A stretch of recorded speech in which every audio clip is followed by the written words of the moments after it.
It's the Sumo Show, the podcast that discusses everything that's going on in Japanese Grand Sumo. Whether you've been steeped in sumo lore since the Heisei era, like me, Stan, or you're a dedicated fan who wants to get deeper into what's happening on and off the dohyo, like our friend Troy, or you're brand new to the world of sumo and you just want to learn what it's all about, no matter how much you know about the sport, the Sumo Show has something for you. So let's throw some purifying salt into the ring, do a few big Shiko foot stomps, and see what's new on this week's episode of the Sumo Show. So konnichiwa, everyone. And Okairi, welcome back to my co-host Troy. Well, hello. Hello, Troy. A good Kyushu Basho unto thee. Hello. Hey there. Hey there. Hey there. I'm trying to cover up my my rush job of watching sumo with charm and radio voice.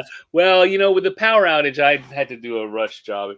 Anyone who was looking at our Facebook channel, which we have a Facebook channel. We do. Well, somebody call it a group or a page. Yeah. Group, whatever. I don't know. Channels, pages, archives, cabals. Yeah. We got a Facebook cabal. A cabal, yes. A sumo cabal. We got a heya. We got the Heya. We do have the Heya on Facebook, but it is the Sumo Show for those who are, want to be in the know.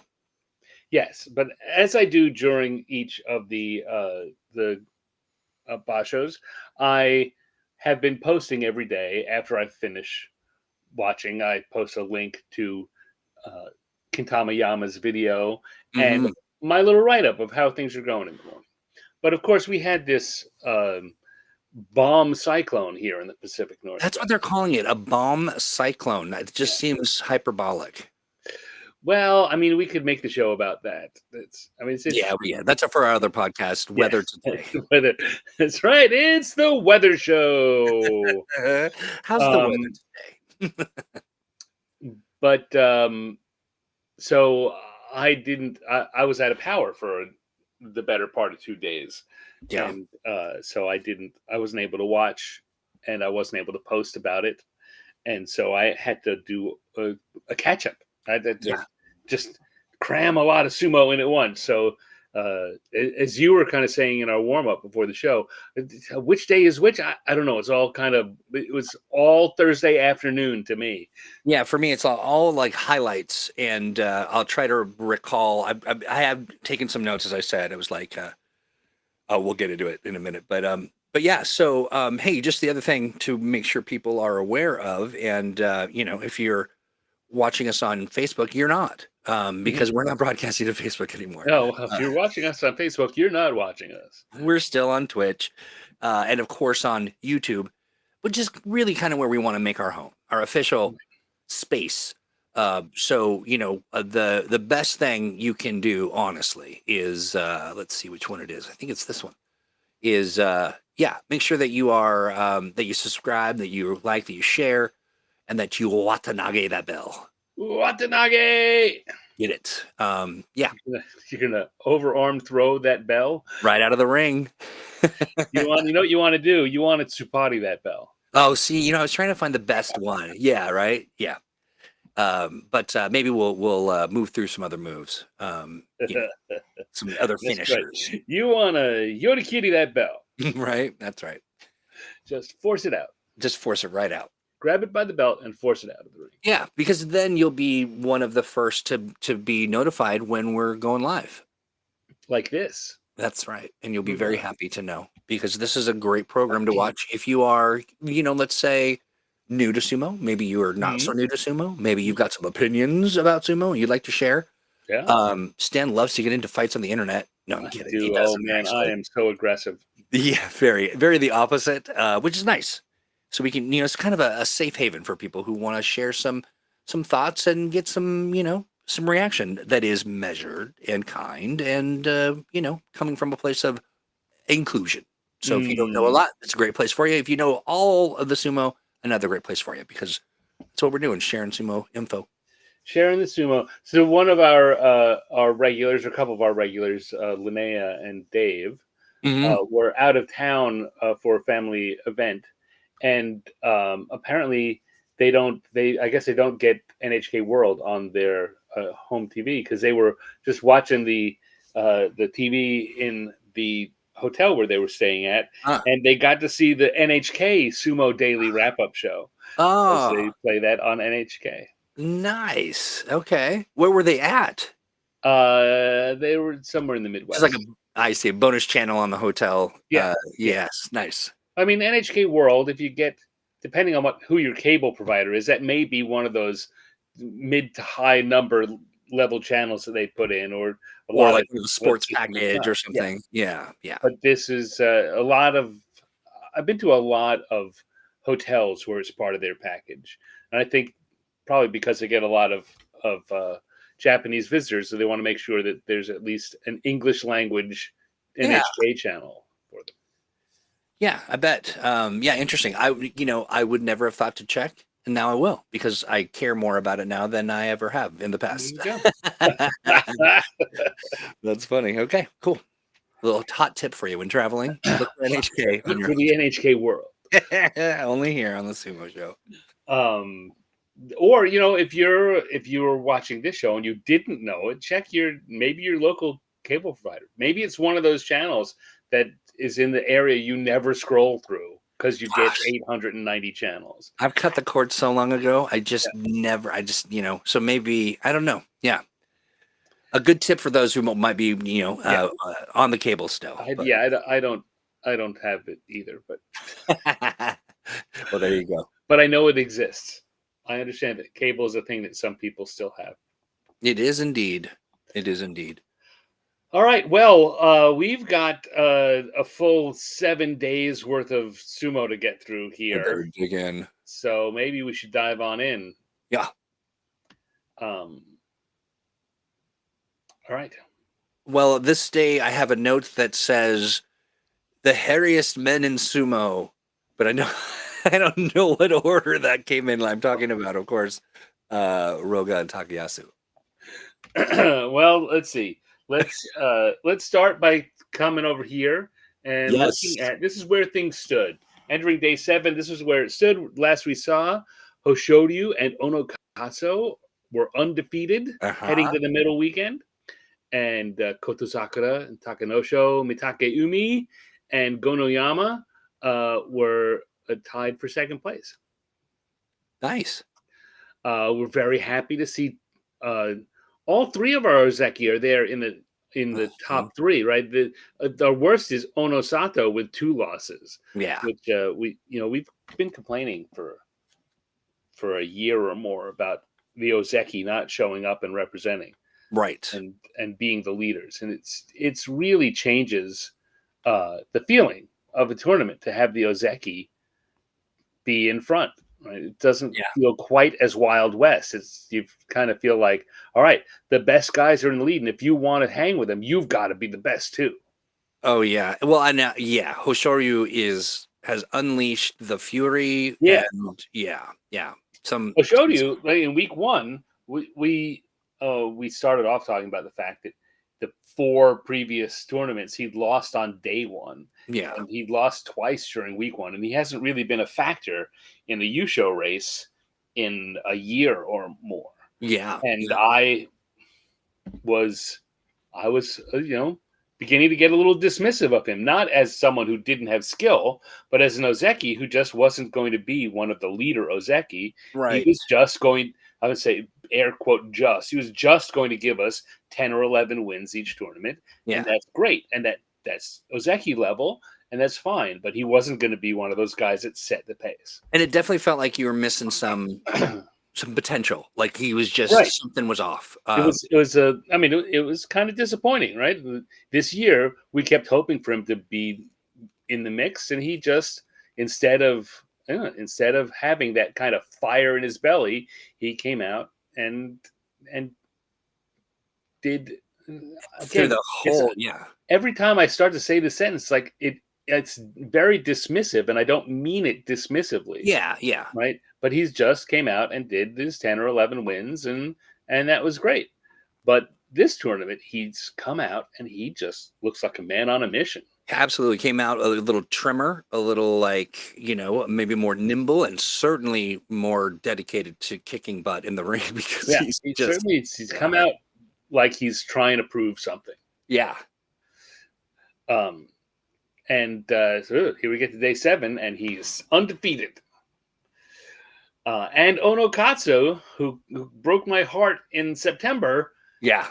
has come back in November and is undefeated there at my year of 15. Yep.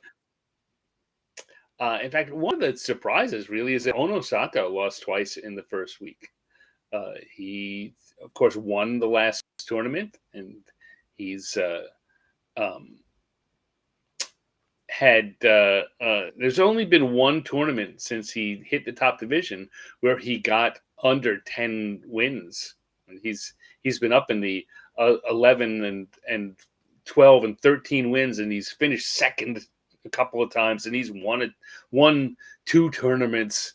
Yeah. Right, which is pretty damn good, particularly for someone who's still only this is only their 10th or ninth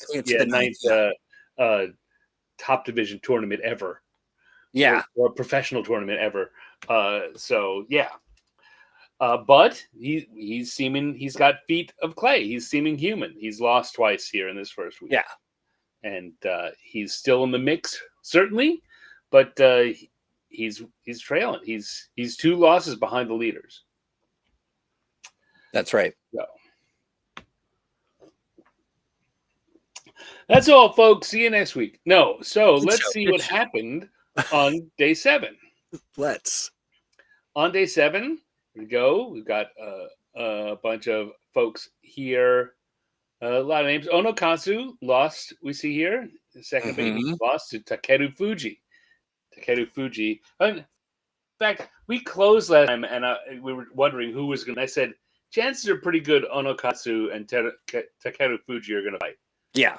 Right? Because Onokatsu is a new hotness guy, and Takeru Fuji is the guy who won the March tournament by blowing everyone away and racked his ankle up and hasn't been in the top division tournament since then. This is his first one back. Yeah. And he's coming and he's doing okay. He's 5-2 now after beating Onokatsu here on day 7. Yeah. Do you remember that particular bout? I do recall. If my note is making sense, sorry, I typed this stuff up and sometimes I look at it and go, what was I even talking about? But that I understand. Onokatsu, what's that? I understand. Yeah. I know you like that too. Yeah, I'm just like, okay, this is either some incantation of something or I'm talking about Onokatsu looking very upset. Eye of Newt? What? Eye of Newt? Yeah, exactly. Yeah. But no, Onokatsu did not seem pleased. It always is interesting to me to see that at the end of the match, what they do, how they look. Hosharu is famous for that, like looking just like he knew. Like sometimes it's comical, sometimes it is just not, and sometimes it's kind of depressing. And this one looked a little. Yeah. He looked a little mad. Yeah. Well, he Takeru Fuji did not come and blow him off the line, and yet he still was able to just overpower him. Yeah. Right. Takeru Fuji in March when he won, he was coming up with these huge tachi-eyes and just driving people backwards before they knew what to do. And it's been interesting this tournament. He hasn't done that every day. In fact, he hasn't done it most of the days. He seems to now have 3 speeds of tachi-eye. I'm getting from watching this. Right? He's got his big one that we saw last year or in March. And he's got one where he kind of hangs back, and he's got a middle one where it just comes in pretty hard, but he's not trying to.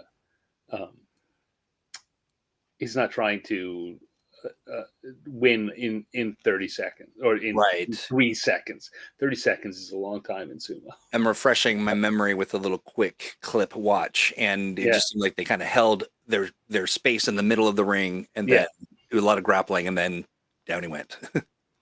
Right, and then Takeru Fuji just suddenly drove him backwards. Yeah. Yep.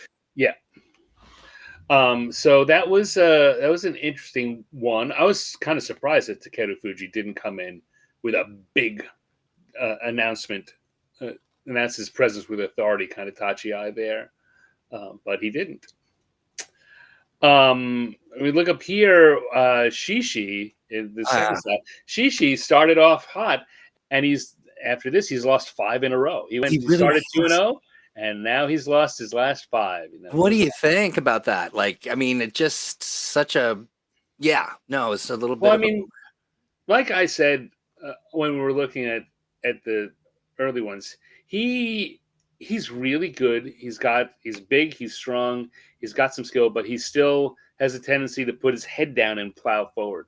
yeah, And yeah, this is the level where you're going to pay for that kind of not not being heads up. And I sure, think there's a sure. lot of that going on. So this is part of his seasoning for the next, for his next. Yeah, yeah. And if he doesn't start seasoning quickly, he's going to be going back down to Churi. Oh, Right. Yeah. That poor puppy pod guy. yeah.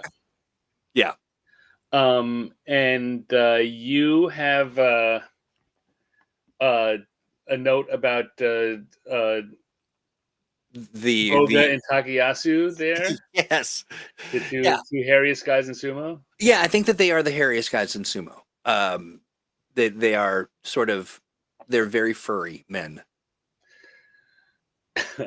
Well, yes. Well, so Roga is Russian. In fact, Yes.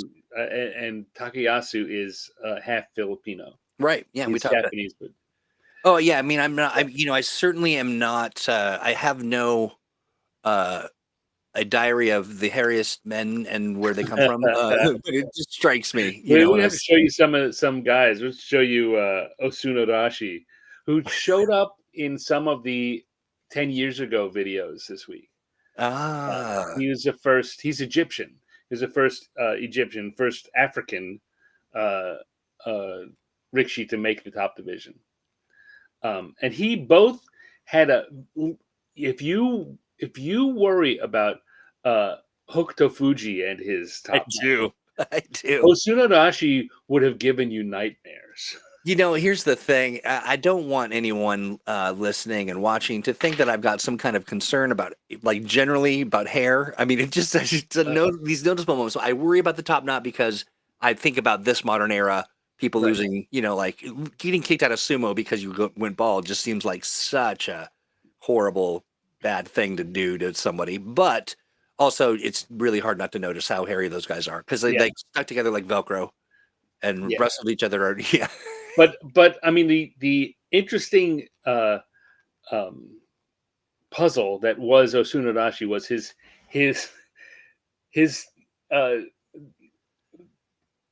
the hair on his head didn't start till almost all the way back on the crown. Oh, I think he was just a bear. He was just so hairy. It's like, I think I've seen pictures. Yeah.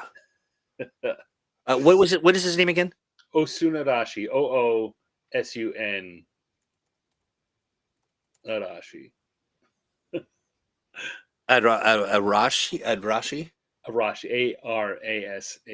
ARASHI. Got it. There we go. And the other note I have for day 7 was that there were a lot of false starts. There were a lot of false starts on day 7. So what do you attribute that to generally? Just like I wouldn't try and make a connector. It's just one of those things that happens. It's something in the air that day.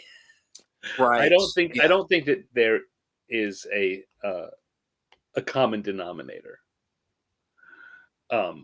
You just get those days where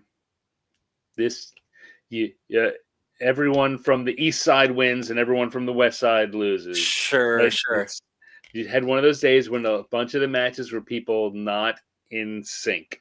None of them seemed to be like someone playing head games, right? You will have matches where someone's playing head games to draw off. These didn't seem like that. They just seemed like people were not in sync the way they should. That's always interesting for me, because as I've said before, or I said last week, the addition of, because we were watching clips without audio, and that was my exposure. The Right. crowd, wow! It just made it, like we said Yeah. before. It's like a whole. It's like a whole facet unto itself. Of course, And it is. I mean, I know that that's like Doi, of right. course, but to me, it's very. It's almost overwhelming. Yeah. So I wonder if there's an era of like what is the crowd up to kind of make either the rickshaw sort of more tense or Yeah. Yeah. Yeah. Could be. Could be. That certainly could have an impact. Gotcha. Other matches that over here at the match 12, we got Takanosho, one of our co-leaders, Yeah. going against Mitakaumi. Yeah. And on day 6, the last one we watched, Mitakaumi took a dive off the dohyo at the end. He That's won right. the bout, but And had we to didn't think he be was coming back. right, had to be stretchered off That's out of right. the arena. Yeah. And Well, he was back the next day. surprising. Yeah. Yeah. I guess the only thing to note is that Bushozan was not back the next day. Bushozan went Kyujo. But both Mitakaumi and Kirishima finished on day 6 with what looked like injuries that might keep them out. Yeah. Yeah. But both of them came back to fight. But my note on here is, how the hell is Mitakaumi back after the way he fell? My note was, I appreciate. I'm always a big fan of when you can see a camaraderie or it felt like he wasn't hitting him as hard, like that Takanosho. Yeah. Yeah, it felt like he was giving deference. I've talked about that in the past, where you see sort of people grab them before they fly out of the ring, and he just seemed like he was taking it that he won, but I mean that he was doing it in a way that didn't, demolish. But what it revealed, and what gets revealed over the course of this week, is that Mitakaeumi's injury means that the minute you get him moving backwards, he can't stop you, and he's in so much pain. Once if he's moving forward, he can fight going forward, but once you kind of stop him and he's got to dig in, or you get him moving backwards at all, it's just over.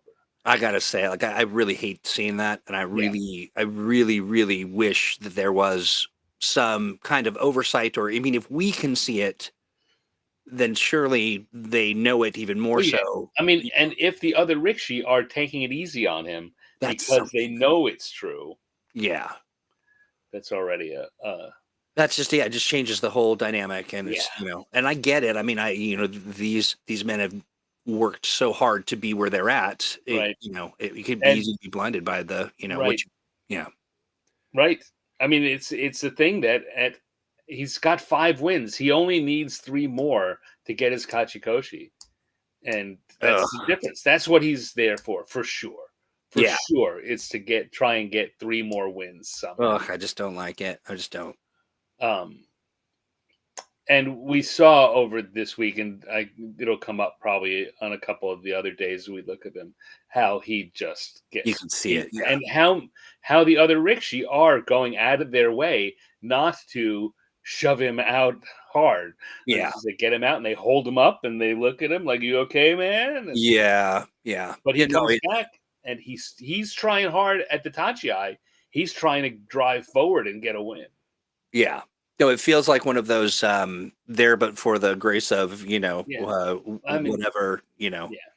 And I feel bad for his opponents, because since he's trying to win, they have to fight back, right? They need wins too. So he's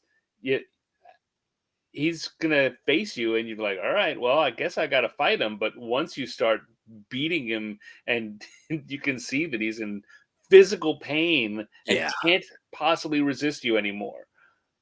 How bad is the person if he winds up fighting and getting hurt even more? How bad is that person going to feel? So terribly bad. I mean, honestly, I mean, I bet that position that he is in, to have to fight to maintain his standing, to be there. It's the nightmare scenario for a rickshaw, and I feel for him.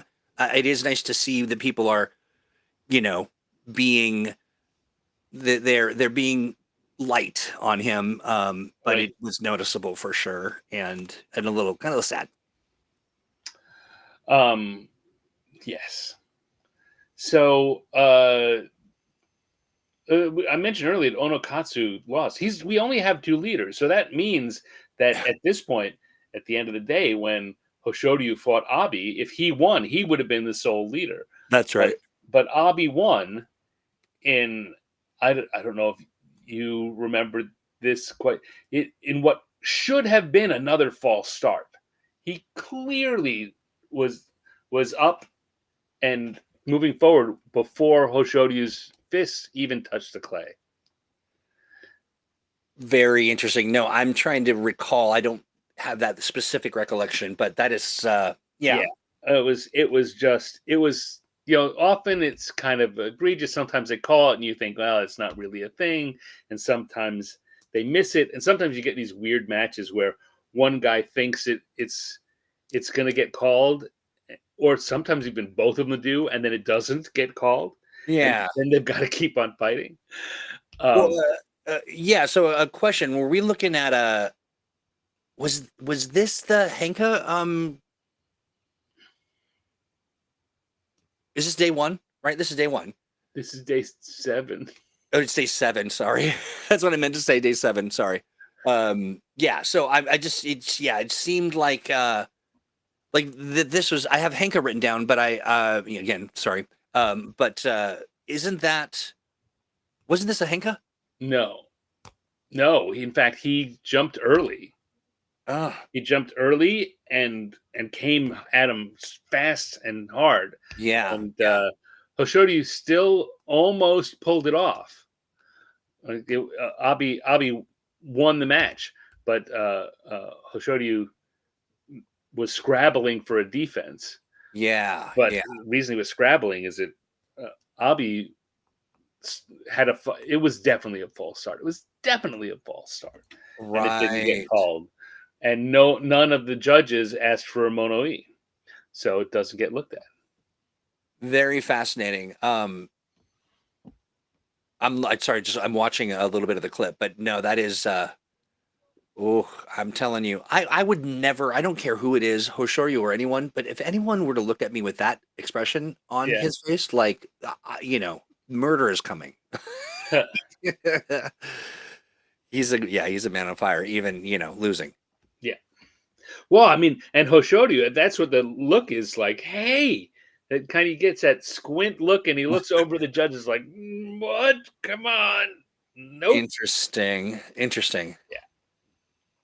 So we talked last week about Hoshoryu got a couple of nods for that. Maybe it should have been a redo. But he got, here's one where, sorry, you don't get them all.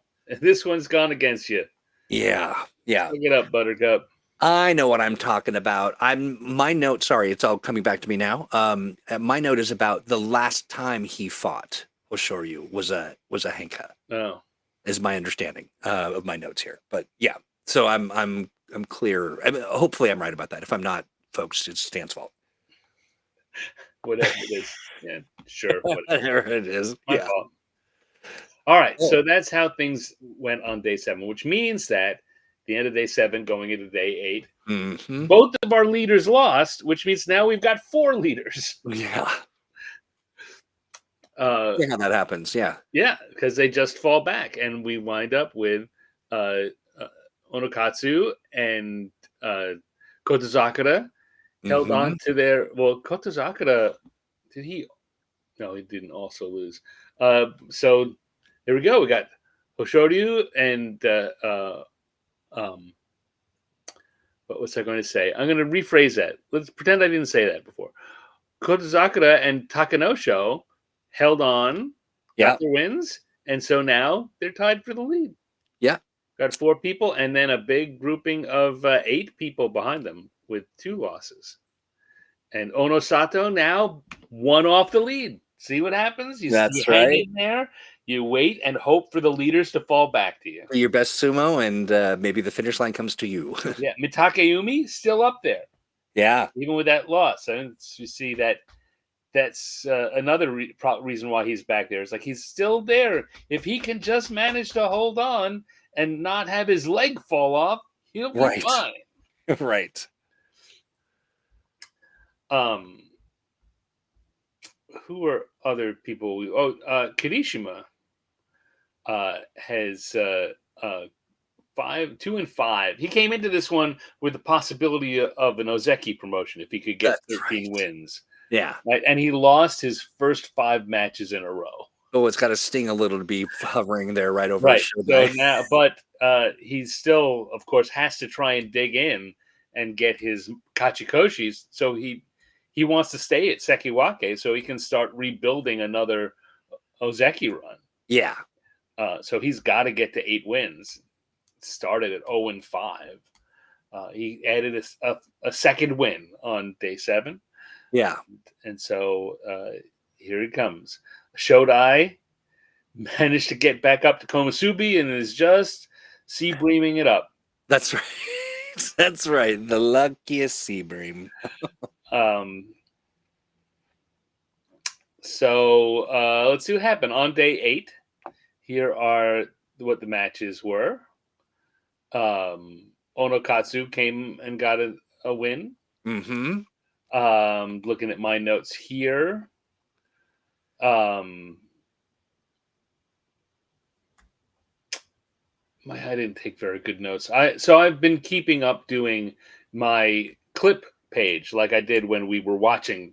Yes. Yeah. Which matches I would have used if we were watching the clips. Yeah.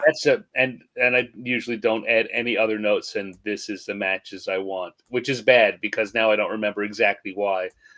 I relied on being able to watch them again. It's just like, yep, this is a good one. Yeah, and again, both of us suffering from power outages from the cyclone bomb that went off here, and weird week. Yeah, weird week. I was glad to see. We see got his 3rd win. Just sorry, gonna say, go ahead. What were you going to say? That was all I was going to say. I'm really glad to see that Shishu. I mean, I like him. I like to see what he's doing here. It's fun to watch, and it's nice when he's winning. Tamawashi,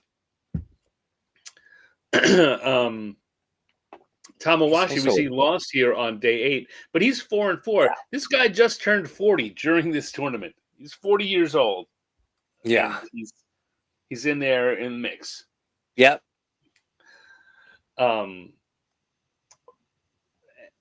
What else? So I'm looking at which matches. Tobizaru and Onosato. Onosato, that was one, where he. I wrote Tobizaru sad face. It's a hard one too, because that was something, especially juxtaposed against a match that comes later in the week. But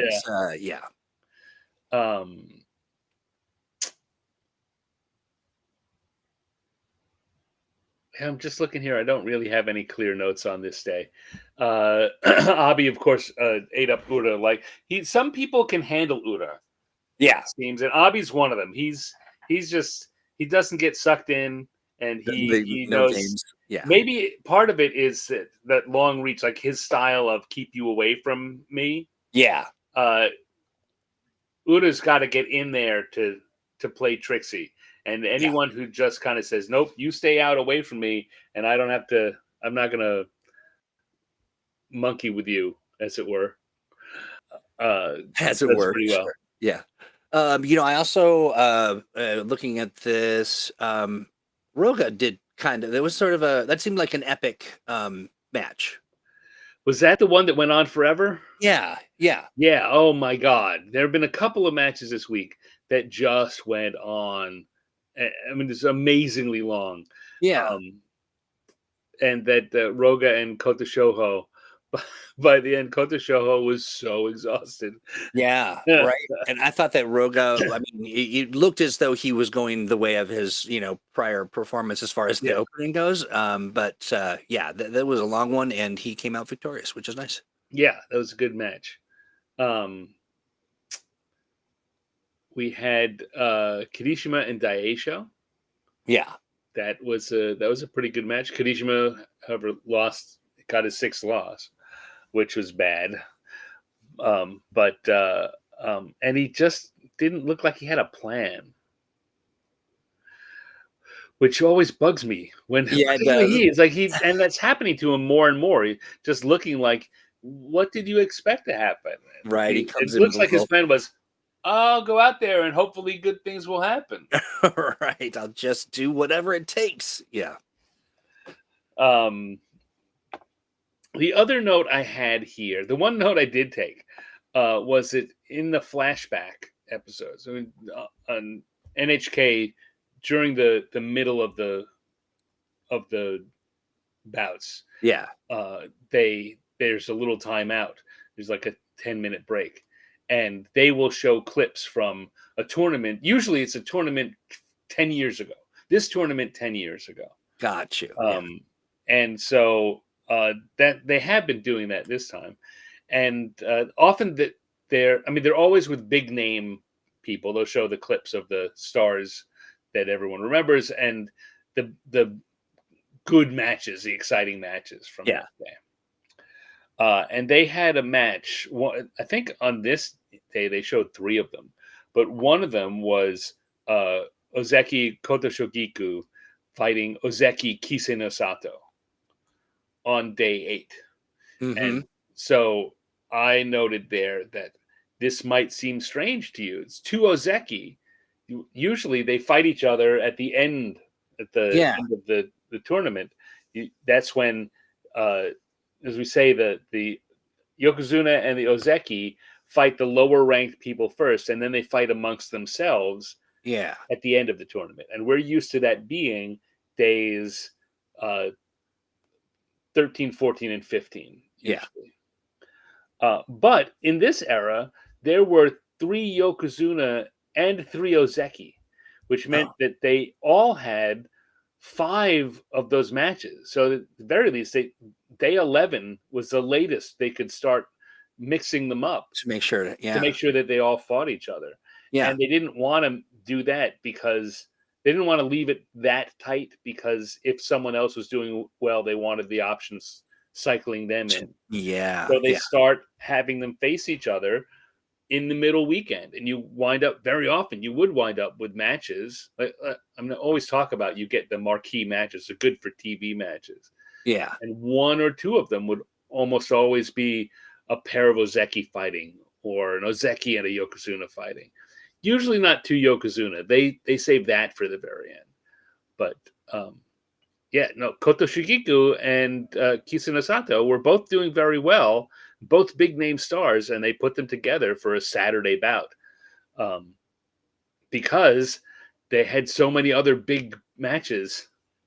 They each had to fight the 3 Yokozuna and the 2 other Ozeki before it was all done.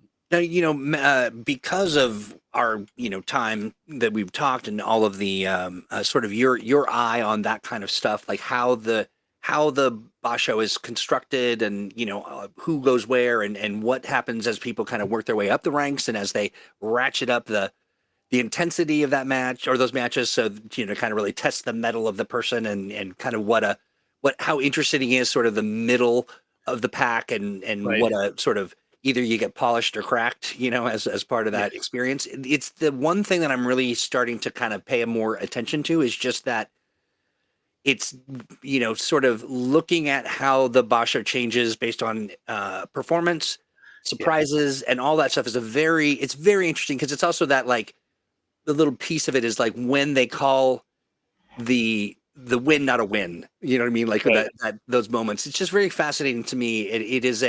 It reminds me of because it's not like there's rules about it, but they're kind of doing it on the fly, which is really impressive. Right. There are traditions. So yeah, that's right. Yeah. So that's kind of my next area of focus. I've moved Yeah. away from the Gyoji outfits and I'll kind of miss you, talking about Gyoji outfits with you. I'm telling you, once the audio got on and I'm really focused, like I like them, they're great, but they have taken a little bit of a back seat to the actual sumo of it all. So I'll blame you for that. But well, you are evolving. I'm evolving for sure. So what you will also start to notice, like you were saying last week, that it's a little overwhelming. Right now you've got 20 or 21 matches each day to watch. And it's a lot coming at you. Yeah, it is. Yeah. As you get used to that, you will begin to get a feeling for this just what you were talking about, where they're placed in each day's match, and you will be Yes. there'll be times when a match will come up, and you'll be like, "Why is he fighting?" So he's supposed to be 6 or 7 matches in. Why is he down here? Yeah. Or you get up higher, and then someone who you thought should have been at the beginning shows up, and you're like, "Whoa, What are why you doing he's up so there, late in the friend? program?" Yeah.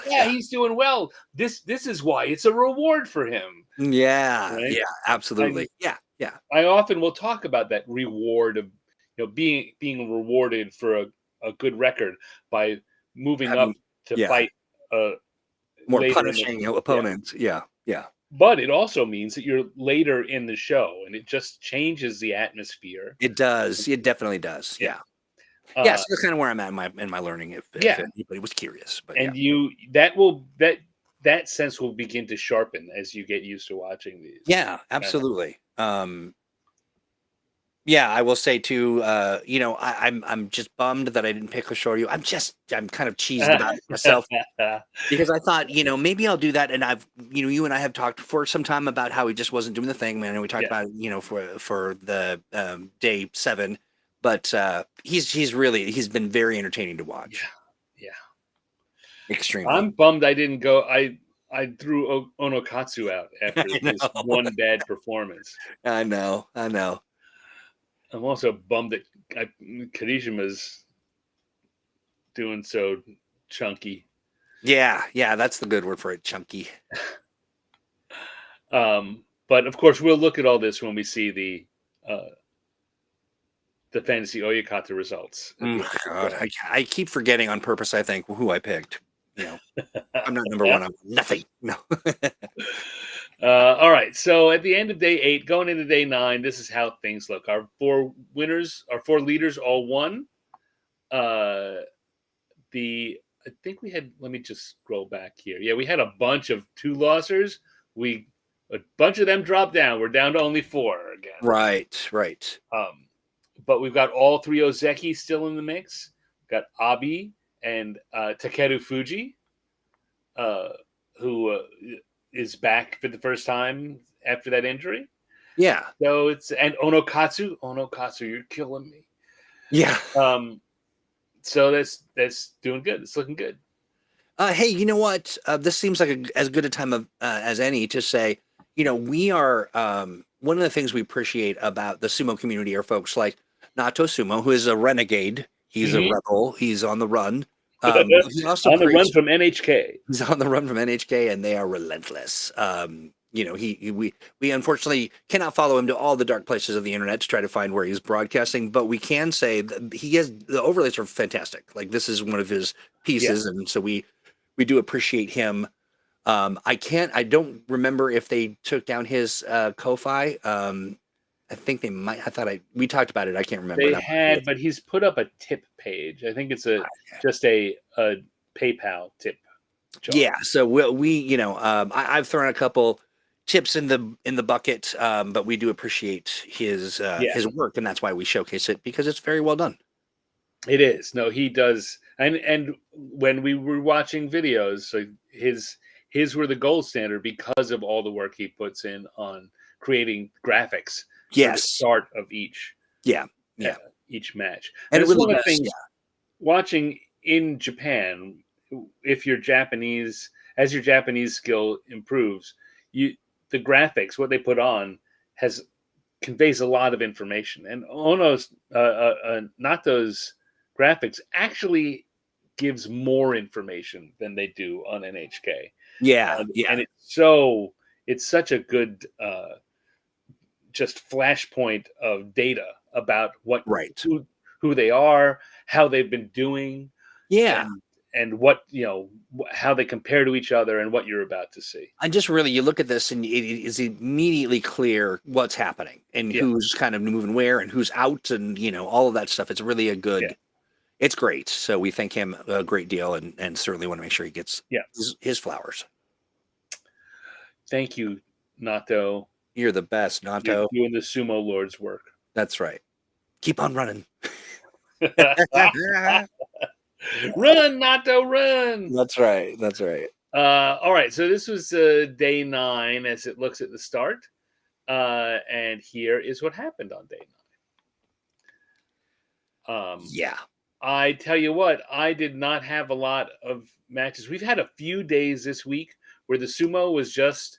We have not had any days with bad sumo, but we've had a lot of days with very kind of just ordinary sumo. Everyone's beating each other, and it's quick, and it's not that you don't have anyone pulling ringside defenses or esoteric moves. It's just kind of all right.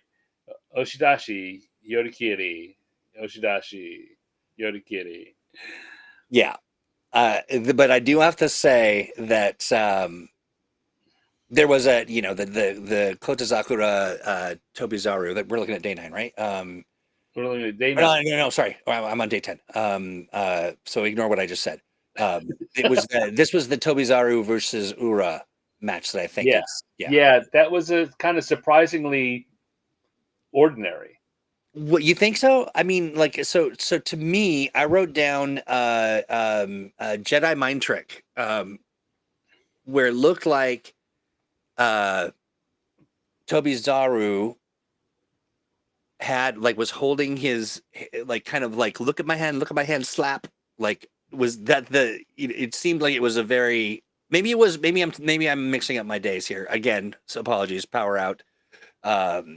No, this was it. They only fight once. If they fought, it was this day.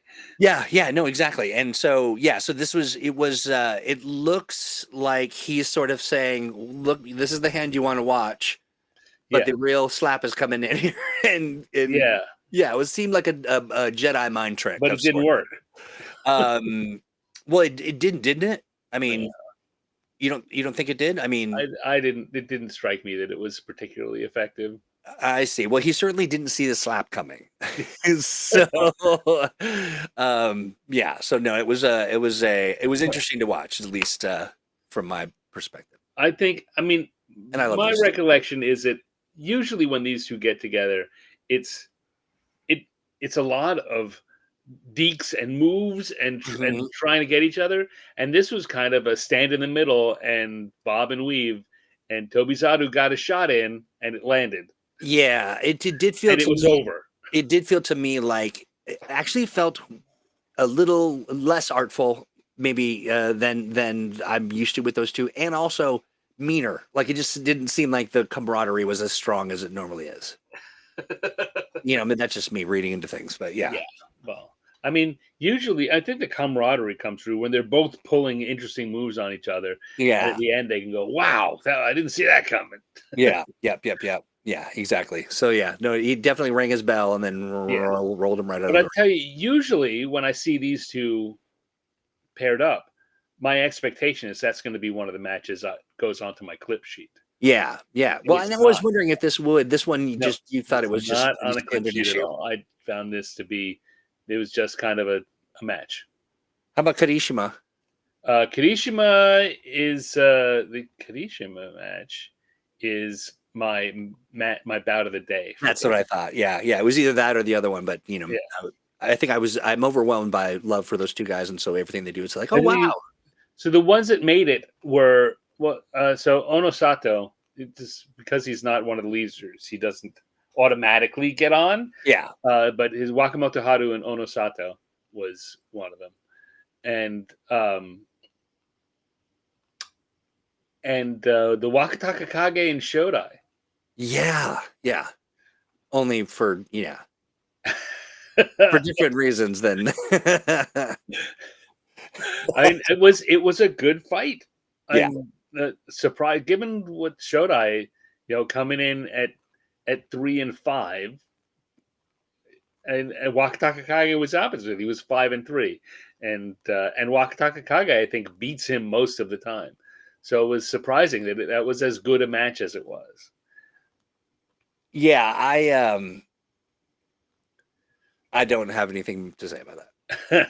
I just feel like in general, I think what you do that is better than what I do is that I let the entirety of what I've seen influence my opinions about the early days, and you kind of come at this like, this day was so, and That's a Right. dynamic that's changing a little bit because we come into this, you and I, having watched the same thing. Right. But it is, yeah. By generally speaking, I just feel like, is it just when the pressure's on that Shodai can't make it happen? It's the eternal mystery of what is this guy doing, and you hear my voice is less like, in the past, like sort of a novelty. He's losing all Yeah. the time, and I'm just like, what are you doing? Yeah. That's just kind of annoying. Come Yeah. on. You should be doing better than that. Yeah. So yeah. All right. So that got us to. So we started with 4 of them up there, Hmm. and Onokatsu lost. Yeah. Who Onokatsu lost to Takada Fuji. Yeah. Uh, and that was a good match. I have it on here just because he's a leader, but that was another one of those um, matches that I don't know. Takada Fuji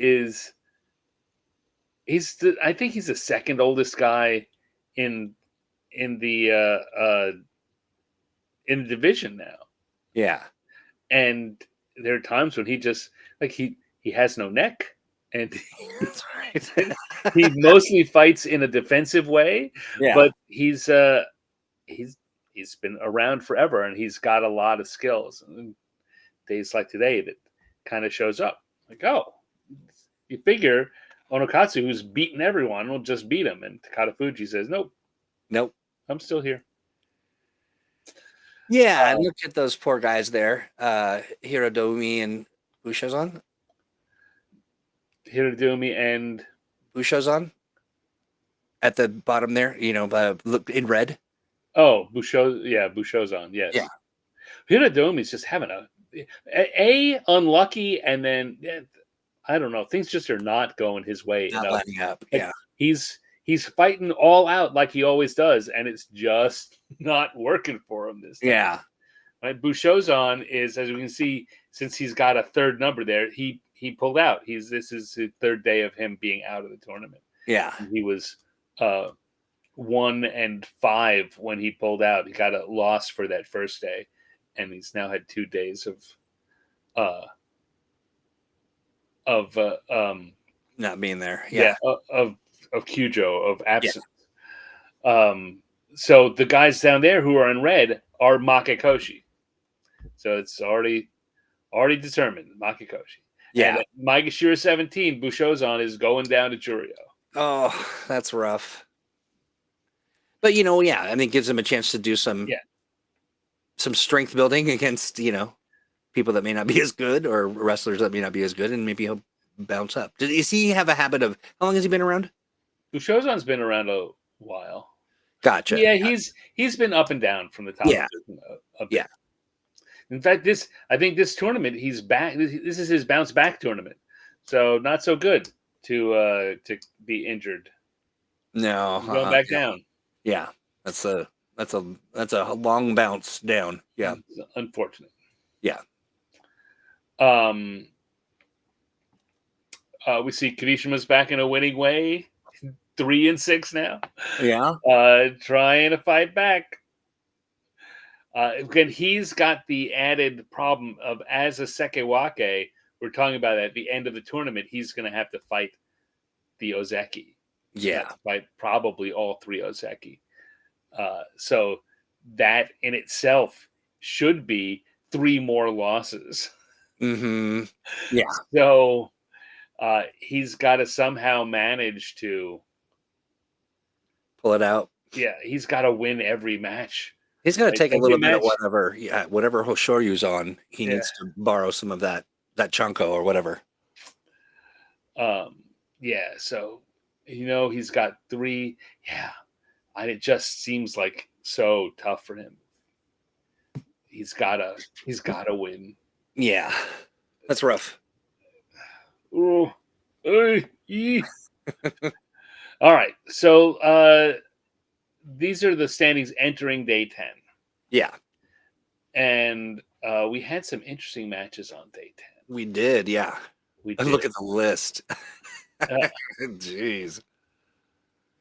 You have a long list of things you took notes on? I did, yeah, I do. I have quite a few here. I'm trying to make sense of it all. But one of the Kotozakura and Tobizaru, Kotozakura won. Yeah, okay, there it Yeah. is. I see it. I was like, where is it? But yeah, there it is. And It was in Musubi no Ichiban. It was the final match of the day. yes, yeah, yeah, and it was just a bad way to end your day. Sorry, Tobizaru, a face full of mud. Yeah, yeah, that was a rough one. Yeah. Um, I hear back at the other end of our daily list Yeah, is at, yeah, yeah, at yeah. match number 3. We had Asakoryu and Sadanomi. Yeah. There were 3 matas on that. I think I missed that. Let me see my. Yeah, no, I did not write anything Yeah, down. no, it was just credit that Asakoryu jumped early 3 times. Oh, no, I did see that. Okay, yes, I did. I did see that. Thank you for Um, shaking lose my memory. it was just, I mean, you almost never see that. Yeah. You- Yeah, you see, I think I remember in the past we've seen it with sort of the new guys or something, Right. like maybe they're a little, yeah. Sometimes you'll see someone will jump early, and then on the rematch, the next guy the guy will jump early. The other guy will jump early, just kind of make up for it, or Yeah, to yeah. prove a point or something. Sure. But to see the same guy, and sometimes you'll see the same guy go twice, but to see the same guy go 3 times in exactly the same way, That's weird. he thought he had Sadanomi's timing down, and he was going on his guess of the timing, and either Sadanomi knew that he had this timed up and was messing with him, Yeah. or Asakoryu, still can't say that easily, just had it wrong. Right. Because there are 3 times that everything seems to be going normally, and off he goes. Yeah, that's interesting. So how did we won't we still got what 3 more days. Yeah. So I could unpack some stuff around that notion, but we'll talk about it later. Yeah. But, okay. Oh no, I mean, what I was going to say is how much of that moment, because we've seen moments where the Ozeki's taking, or not the Ozeki, well, yeah, the Ozeki in some cases is taking his own sweet time. He's standing, he's not getting down, he's kind of milking that moment. Will get down like he's going to do it, and then gets back up again, and like that. This didn't seem like that, right? Like it didn't seem like he was really purposely taunting him in any kind of way. Right. It was not. Sometimes you'll see someone will go early to try and set someone up, like make you think I'm coming at you really fast, and then pull a henka, or just throw a very different kind of tachi. Yeah, or if you know that you got a hard charge on Rikshi, you maybe not charge as hard, and like psyching them out is basically what I'm after. Yeah. And I didn't see that here. It just seemed this literally was bad timing. You just couldn't. He was out of sync with what Sadanomi was doing, and you could see the look on Sadanomi's face, like, "Come on, man." But yeah. So it wasn't like he was ensorceling him or something. Yeah. Like sort of tricking him into doing it. Yeah. It was just he was in his head. So but he won. It was made for interesting sumo. Yeah, absolutely. And then the thing that got me was Asakoryu won that match anyway. That's right. He won it anyway. Right. Yeah. Usually what happens when they're that out of sync, when they finally go, they've had to hold themselves back, and the other guy can take advantage of it. Yeah. And in this case, that didn't happen. Although Sadanomi did get the jump on him off the gun on that match, if I remember it correctly. But Asakoryu managed to turn it around and won the match anyway. Yep. So good fun, good stuff. Yeah, it was. Yeah. Hey, real quick before we move on from the Midori Fuji, Yeah, why am I not Tokiyate? Toki Hayata. Tokihayate. Who is he? I mean, why have I Well, he's one of those guys that we've looked at a little bit the last couple of tournaments. He came up and was expected. He's another relatively young guy who a yeah. lot of people have been talking about. He's gotten into the top division and hit a wall. It just feels to me like he popped out of I nowhere. think I'm you like, might. who I is think this? you might have even put him on your team 2 Basho ago, You think so? Okay, got you. and you for sure were asking about him either in late July or September. Well, it's really great for him that I have a memory like I do because I'm just like, who is this guy? Memory of a We should be goldfish. watching him. Who are you? You are Are you. we friends? Yeah, right. Yeah. No, but the reason you asked about it was you didn't know anything, and the fact of the matter is, you, you probably saw people talking about him. Yeah. Yes, that is exactly right. Yeah, yeah. So anyway, Yeah. interesting. So there he is, hanging in there. So Onokatsu and Takanosho fought here at number 11 on the day. Yeah. And Onokatsu lost again. Takanosho staying hanging in there with the leaders. Yeah. But we look right below that. Mitakeumi got a win. Thank On goodness. day 10. He needs one more. He needs 2 more. He's got to get 2 the more. 8. Yes. And as Takada Fuji, we're talking about, he was doing pretty well. But again, he doesn't come in with a big booming tachi. He's a reactive kind of wrestler, and I don't know if he didn't want to, if he was worried about hurting Mitakeumi by doing too tricky a thing. That doesn't seem likely. But Right. Mitakeumi got the goods on him off the tachi and just drove him straight out. Yeah. And managed to get that 6th win. So he's sticking around for sure. Yeah, looking good. Yeah. But still unable to do anything. Yeah. Yeah. I mean, I'm hoping that. I mean, it just doesn't happen between Bashos, right? I mean, like, yeah, he's got some convalescing to do. Yeah. Yuck. I'm just thinking about that day 6, how hard he hit the floor, and just watching him have to get stretchered out. Yeah, yeah. And the fact that he's been back and hasn't missed a day, that's just dumb. I feel like it is. I mean, it's yeah, he's clearly impacted by it, and that's a bummer. I mean, you would hope that they're people watching. These are world class athletes that they're, so, who are we? We don't necessarily know, but I'm also, even in my not knowing state, I can look and see that this guy's definitely not at his full strength. And my bout of the day on day 10 was the Abi and Hiradomi. Okay, yeah. There's a grudge there. Don't we talk about that? I don't think so, but I think so. Maybe. I think that's what I'm presuming. I could be wrong. But I've watched, it just feels like there's something personal going on there. Well, I mean, they're both kind of that get in your face style.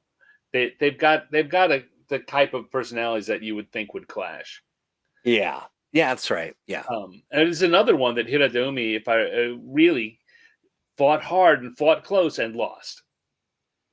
Yeah. I think that's what I'm remembering as far as the but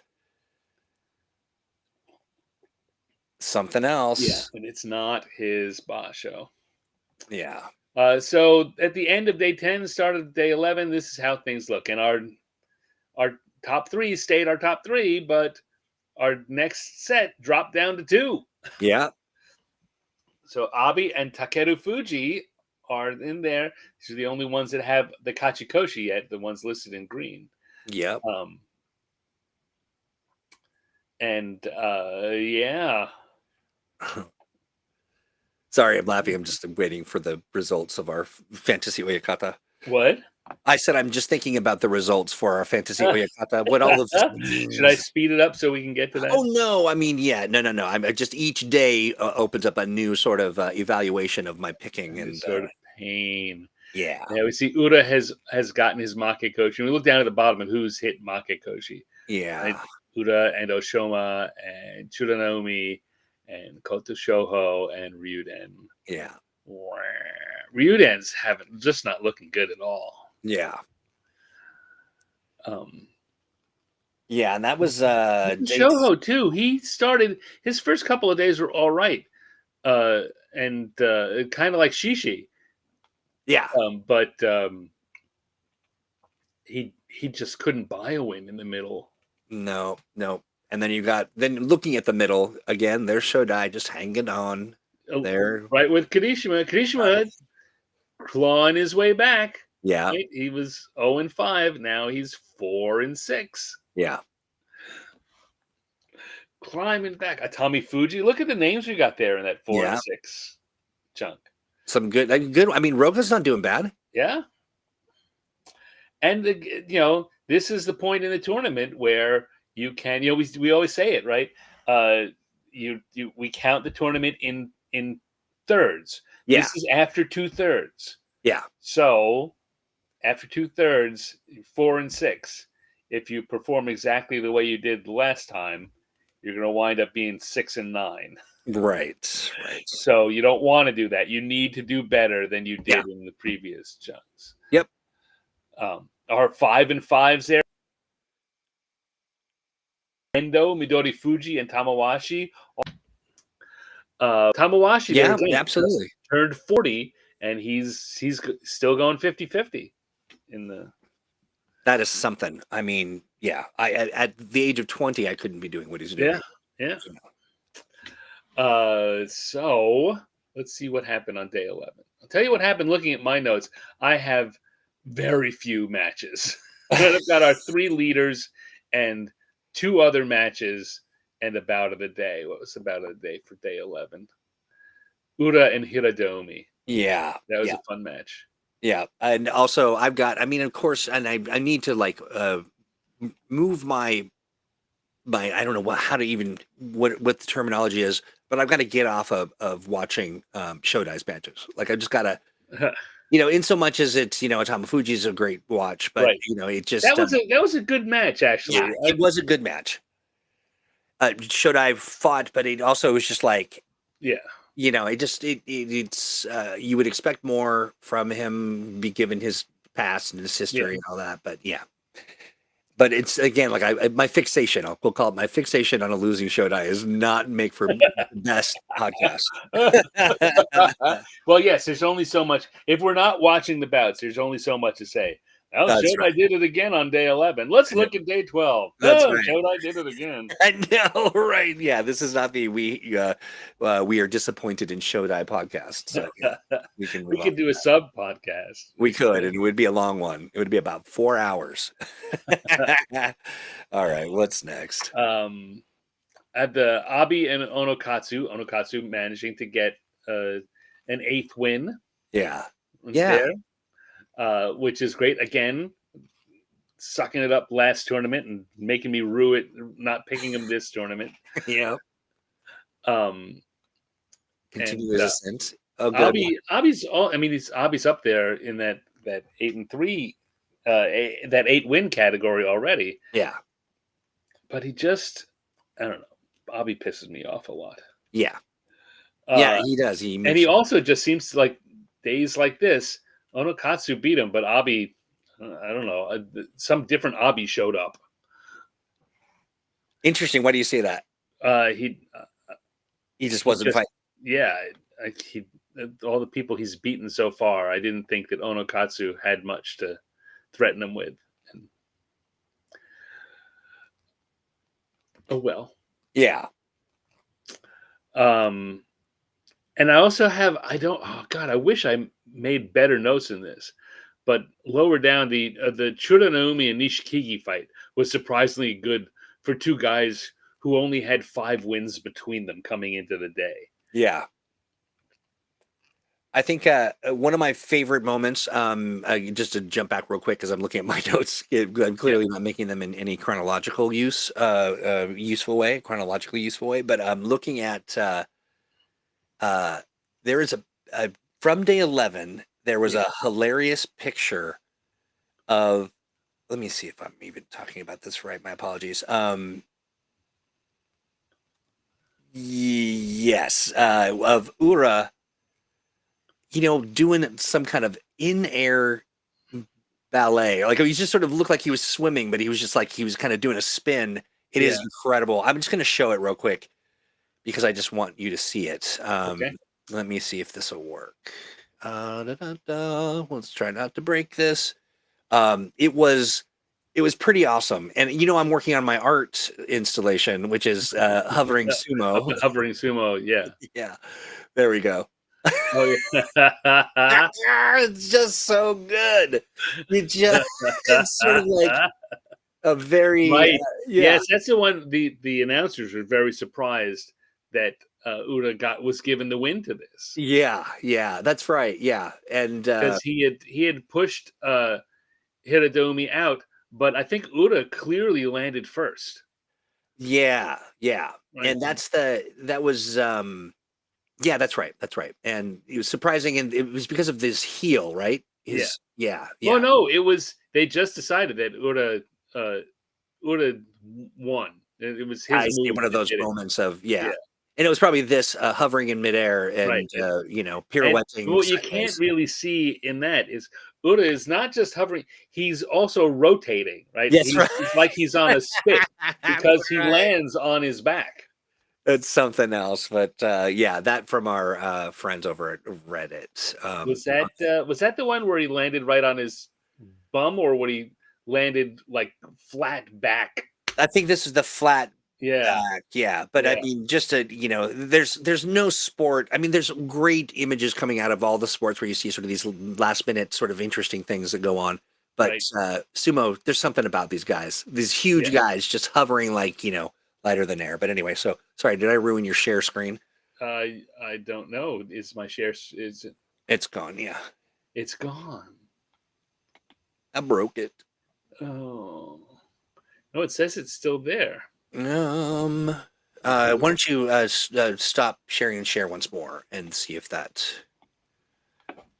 fixes it. I couldn't resist. I had to break the things to show. There we go. Okay. Yeah. So day 11 was interesting. So day 11 was interesting. We had the magic floating Ura. That's right. Yes. All right. I don't have anything else that I made. I don't either. Yeah. Like I say, this was another one of those days. This is not like it was bad sumo. I'm not saying that it was bad sumo, but there just weren't a lot of super exciting matches. Right. And even that one with Ura and Hiradomi, that was a really quick match. Right? That didn't last very long. It wasn't terribly exciting, except that Ura did his midair acrobatics. Right. But that's so common that it didn't even strike me as something particularly noteworthy. Yeah. Leave it to the newbie. Yeah. What? No, that's just it's magical. It was fun to watch. I remember watching that, going, "Wow!" I'm like, would I really make a point of that on the show? No. There's so many other days when Ura does something even more magical. Even more magical, right? Yeah. Agreed. So so let's just move on here to where things stand at the end of day 11. We've still got our 3 leaders, and they've got 2 wins above their nearest competitors. Yeah. Who was it behind them here? Was Abi and Takeru Fuji. Both lost. So giving them much more space. We got 3 guys and a buffer between them. Look at those guys. Yeah. So it's really starting to look like one of our winners is going to come out of there. Yeah. It's not mathematically sure at this point, and we'll see over the next couple of days what happens. But they're pulling away from the pack. Yeah. And two of them are Ozekis, which is just great. It's good to see. Yeah. I can't stop it. The thing is, talking in a big picture sumo way, this should not be any big deal. Of course, it's 2 Ozeki, but given the way sumo has been for the last year and a half, it's so exciting to see 2 of the Ozeki in there. Yeah, absolutely, and it changes the vibe of the entire Basho. Like it just feels like things are right. So on day 12, here are our matches. There we go. What were the ones that I picked out? Yeah, I'm trying to look at my notes here too. Day 12. My match of the day was a Tommy Fuji and Hiradomi. Yeah. I again, I won't say. And Hiradomi shown up in a bunch of the match of the days. In fact, he was in the last 3. I had him on day 10, 11, and 12. Yeah. And he's just losing them all. Right? But the fact that he's there means that he is fighting really exciting matches. Yeah. Things just are not going his way. No. So that's a shame.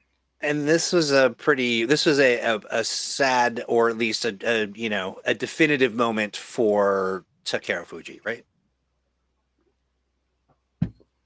Takeru Fuji.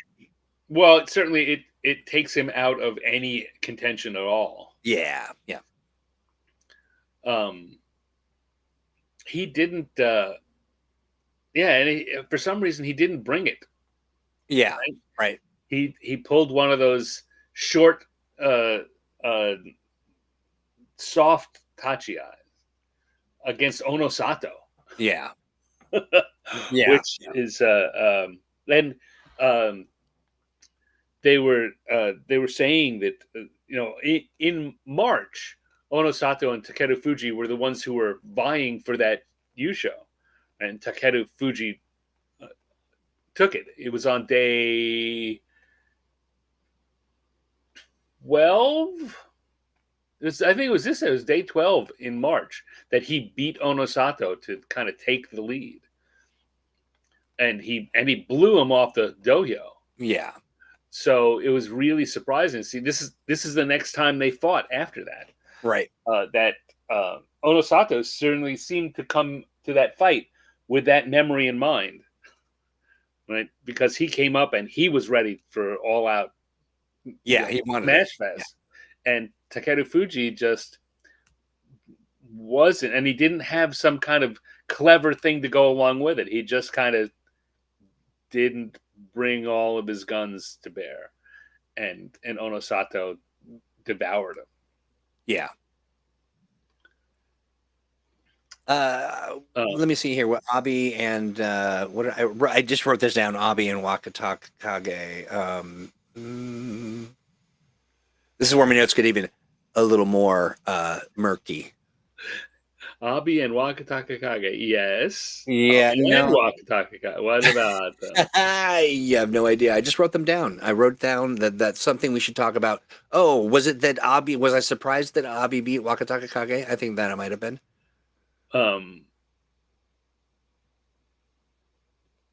Yeah, so that's that. I mean, just for some reason, I was surprised. Okay, fair enough. I mean, sure. Yeah, sure. There you go. They were both 8-3 coming into the match, so it was a big one. Yeah, that must have been it. Again, my apologies. Literally, my notes for the last for our last show were much more meticulous. This one I was playing catch up because we didn't have power and yes, again, the bomb cyclone. Yeah, that's right, bomb cyclone. But look at us, we've soldier on. That's what we do. The That's fighting sumo way. All right. Shoryu gobbled up Shodai. I know. I was like, I'm not even going to bring it up. but for Hoshoryu, which is he pretty much yeah. And one of the interesting Kotozakura and Daisho also just didn't. Yeah. I don't know what he didn't bring his usual game, which seems given that his sumo is so much about that. Yeah. He's fighting Kotozakura, one of the co-leaders, and an Ozeki that,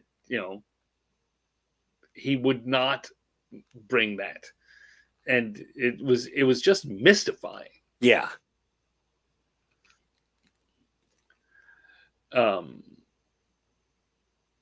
Yeah.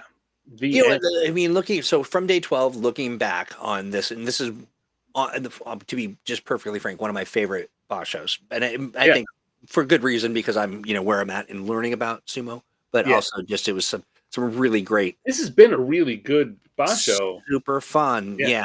And what we're looking at, so this is day 12, and we're looking at 2 more, 13, 14, 15. One more day. One more. Okay. Yeah. Yeah. Because today we'll have 2 to watch, right? Is that right? What? So when we get to the end of this, yes, there'll be 2 days left. Yeah, 2 days for us to talk about. Next week we'll be talking about days 14 and 15. That's right. But yeah. And I'm going to take this has been a very interesting Basho, just from the sake of how the leaderboards kind of right. Yeah, agreed. But I think it's interesting that while that's true, the sumo we've had so many days that are just kind of like, there's been a lot of good sumo, but not a lot of great sumo. Yeah, that's interesting. And for me, I think because it's like this fire hose of sumo, I'm just like intoxicated by the, right. Yeah, no, you're seeing more of it than ever. So that's right. So I'm just like, oh wow, this must have been there is so much sumo. Yeah, that's a lot. Yeah, but anyway, so it's fun. It's been fun. It's a fun Basho. It's had some, it had its moments, and I'm not adept enough yet to, be on Shodai talk about how people should be doing better or what, but I'll get there. You will. You are doing so good. You're doing so good, my friend. Thank you. I appreciate it. It's all your fault. Who else you might want to think? Mitake now at 6 and 6. Yeah, he's still there. Oh, but every day that Meisei fight, he usually beats Meisei pretty easily. Yeah. Even Meisei was able to drive him backwards, which is not his game at all. So that really just that loss in particular went to show me how much pain Mitakeumi's in. Right. And still the vibe of people not necessarily unloading on him. Yeah.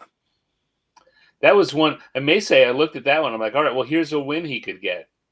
Yeah. And he's trying to get those 8. Meisei's one, and Meisei said no. Right. Not so much, friend. Yeah. All right. So at the end of day 12, here's how things stand. Look at that. Yeah. Takanosho fell back. He had a loss, but because they had that buffer, he's alone in second place. Yeah. And basically, there's 3 bouts to go, and Kotozakura and Hoshoryu are going to fight each other. Yeah. And so there it is.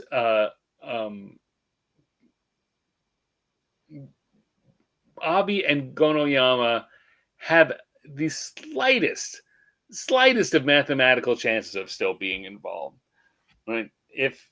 But it would take Kotozakura and Hoshoryu losing 2 of their 3 remaining matches. Yeah, and both of them doing that. Yeah, and Abi and Gonoyama not losing again. So they're hanging out there at the last edge of potentiality. Yeah. And Takanosho is only 1 win off, so if he keeps winning, and he just needs each of them to lose 1 out of the 3, and one of them will, because they're going to fight head to head. Yeah. So he's still got a shot, but he's got to stay in it. He can't lose again. I'm on the edge of my seat too for Tobizaru. Like he's got some work to do. You're in the 6 and 6. Yeah. It's a rough spot for him to be in. It's weird in there. We got the Kirishima. 6 and 6 is a weird batch. Yeah. Daisho and Kirishima, both of our Sekewake are 6 and 6. Yeah. Kami Fuji is maybe he's about to have a turnaround tournament and get things going in the right direction again. Yeah, this is a calibration Yeah. Basho. Yeah, before yeah. Tobizaru, I kind of thought he'd do better. We talked at the beginning, right? Yeah. Down at Maegashira 5, he didn't do as well as I thought, particularly in week 1. Yeah. And there's on the bottom end of that, we got Mitakeumi, who's just holding on by his pain-riddled claws. Yeah, poor guy. Who we got there in red? Shodai. Shodai has gone the Makikoshi route. He's for sure dropping out of Sanyaku. Yeah. And he proved he's not ready to be back there again. Yeah, that's a rough Bushozan came back. Look at him. Yeah. There. He got it. His 6 losses became 7. He came back. Now, again, I can't figure out why he's coming back. He's pride. He's already Makikoshi. He's going to get demoted. Yeah. For sure. Right? He's Maegashira 17.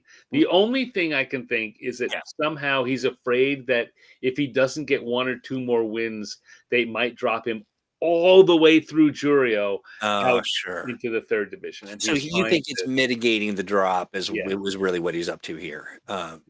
Yeah. But he's not, I mean, he's going to have, but his best hope is to have 4 wins. So it just seems like I mean, it will mitigate it a little, but he's going to take a huge drop no matter what. But he's back. Yeah, well, looking particularly healthy, but he's back. Yeah.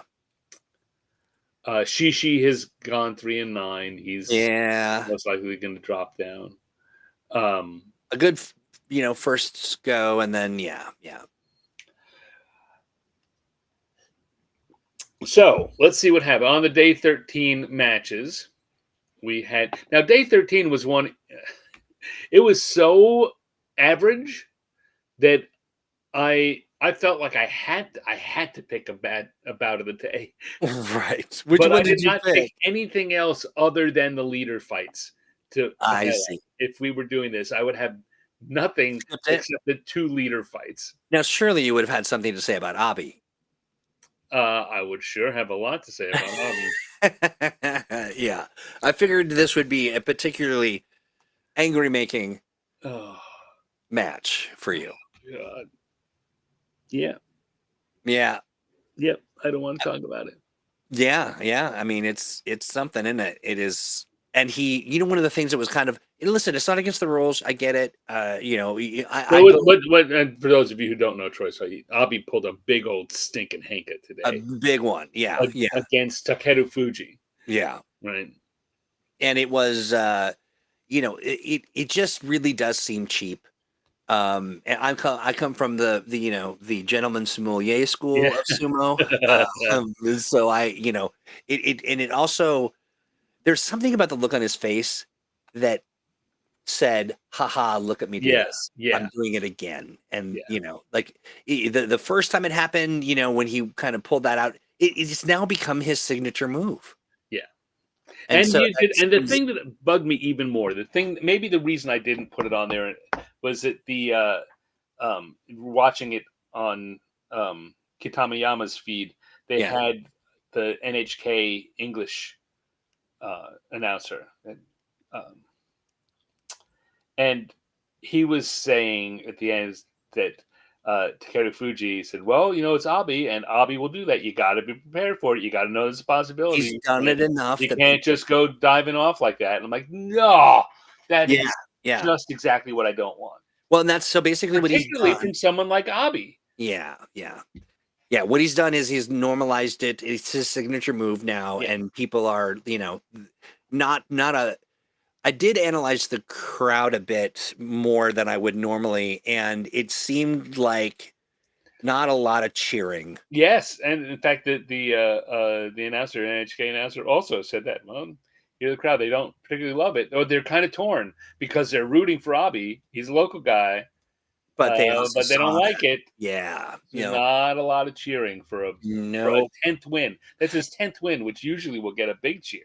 Right, and it really felt that there were some stern looks coming Yeah. from the audience, Hell, I which mean, again, he's already Kachikoshi. He's yeah. 9 wins. He's fighting against Takeru Fuji. It's a match everyone wants to see. And he goes and pulls that. Yeah. Yeah, no, yeah, I mean, it struck me as at the very least a moment to remark upon.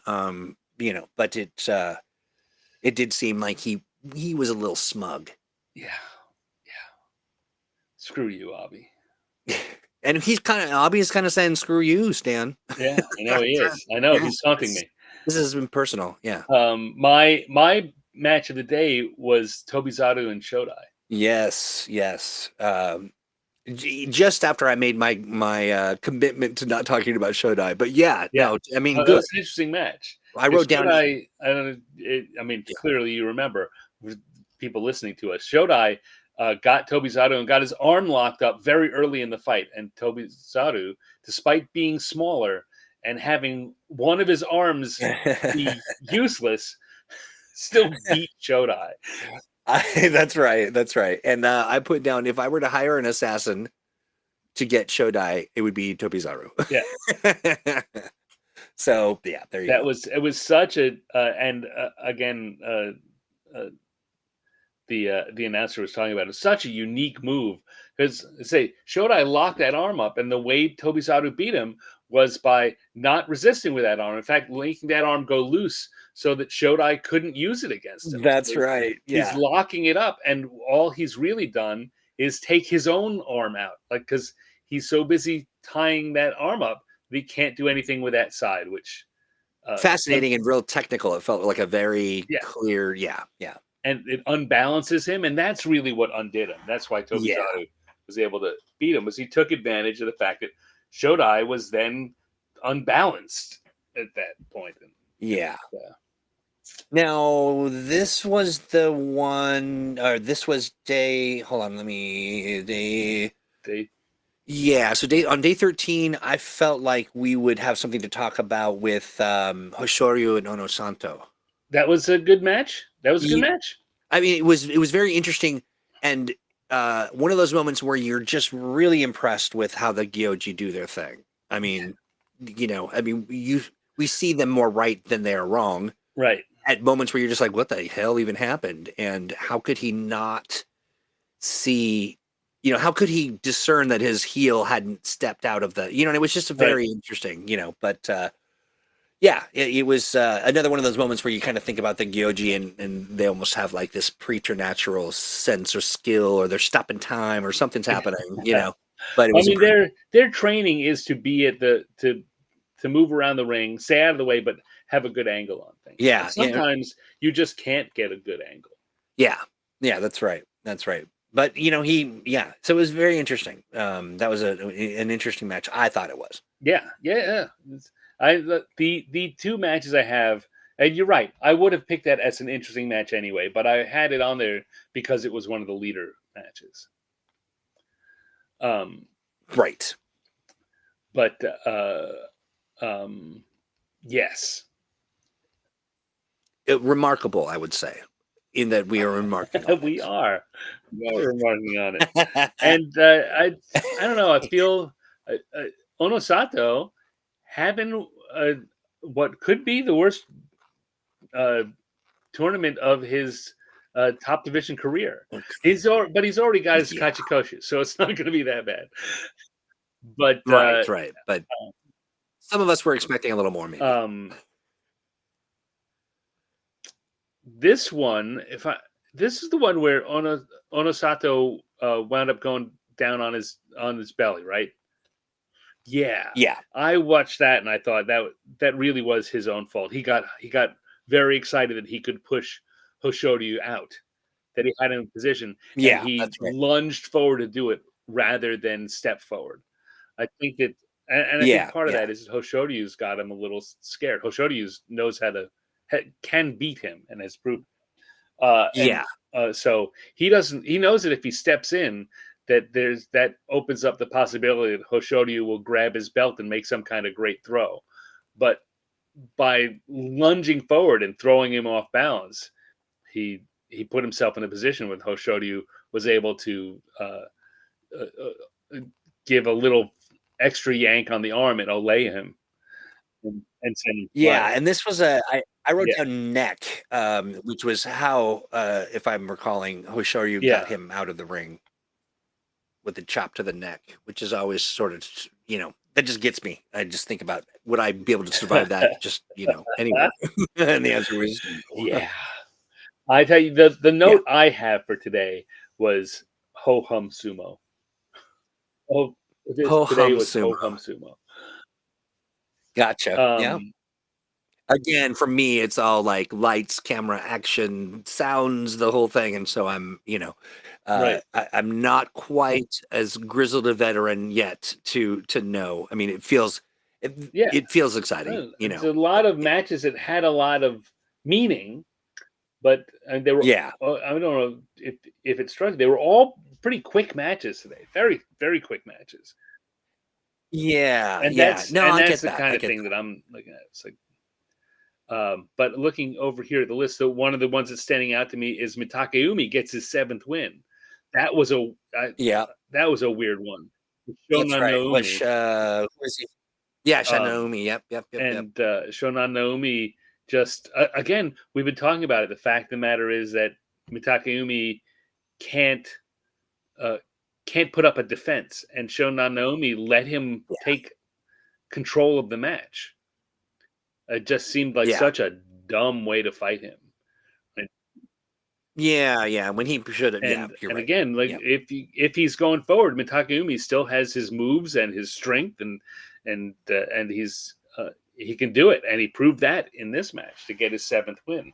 But can he get an 8th one? Is anyone gonna in the final weekend gonna let him drive them out and not push him back? I Yeah. don't know. He's sure hoping so. He is There right. was Yeah. some, and in fact, the announcer there, I think the way the tone in his voice said to me that he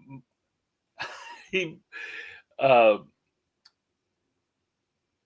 he might have thought that maybe Shonanomi just kind of gave it to him because Shonanomi's got his Kachikoshi. He doesn't need to worry about it. And Yeah. Sumo has had the match fixing problem in the past. In situations like Yeah. Yeah. this is the kind of place where it would come up, where one guy doesn't have anything much to gain and the other guy has a lot to lose. Right? So that is interesting. What does that fall into? Let's say that were to happen. I mean, there was some kind of an arrangement, and they just kind of said, "Hey, listen, okay, Yeah. give him a break, and you get a little extra, chanko nabe in your bowl, or like, what's the, what is the, is it if Shana Naomi, sorry, if if Shona is giving of his own volition is deciding to throw it. How could you prove that? Or is it something that people even are they shouting about it? Well, if it Or is it had, sort of I just mean, this they pregnant shouted kind of about it a lot, which is why it became a big problem in the about 15 years ago. Um, sure. but what they would Long get enough ago was that didn't. is a reprimand. Kind Yeah. of, they can't really prove anything, Yeah. and so there might be a public reprimand from his coach or from the sumo association saying, you've got to fight hard every day. It is it, yeah. it, it It's wouldn't just be a question. anything so direct as saying we think Right. you threw that match. Yes, yeah. We Um, think that you are not catching the breeze on the summer morning of the yeah, dewy, whatever. Yeah. I get it. And for me though too, it is something that when I saw it, thought, is that what's happening? And then you saying kind of you heard that, it's I think we were led to be just because of sumo and this yeah. situation to say, hmm. So yeah, it'll be interesting just to It's see if it's weird. It's it'll be interesting to see if Mitakeumi is able to win get again. his 8th win. Yeah, Yeah, but yeah. even if he doesn't now, with 7 wins, he's He's mitigated how far he would actually fall at all, yeah, and it won't look that bad. But right. But still, yeah. it's crazy. He shouldn't be out there. He Yeah. shouldn't be out there. No, he shouldn't be. Yeah. Yeah, because he's hurt, not because but just because this is exacerbating stuff, and he hurt himself in such a way that it. Yeah. Yeah, I feel it.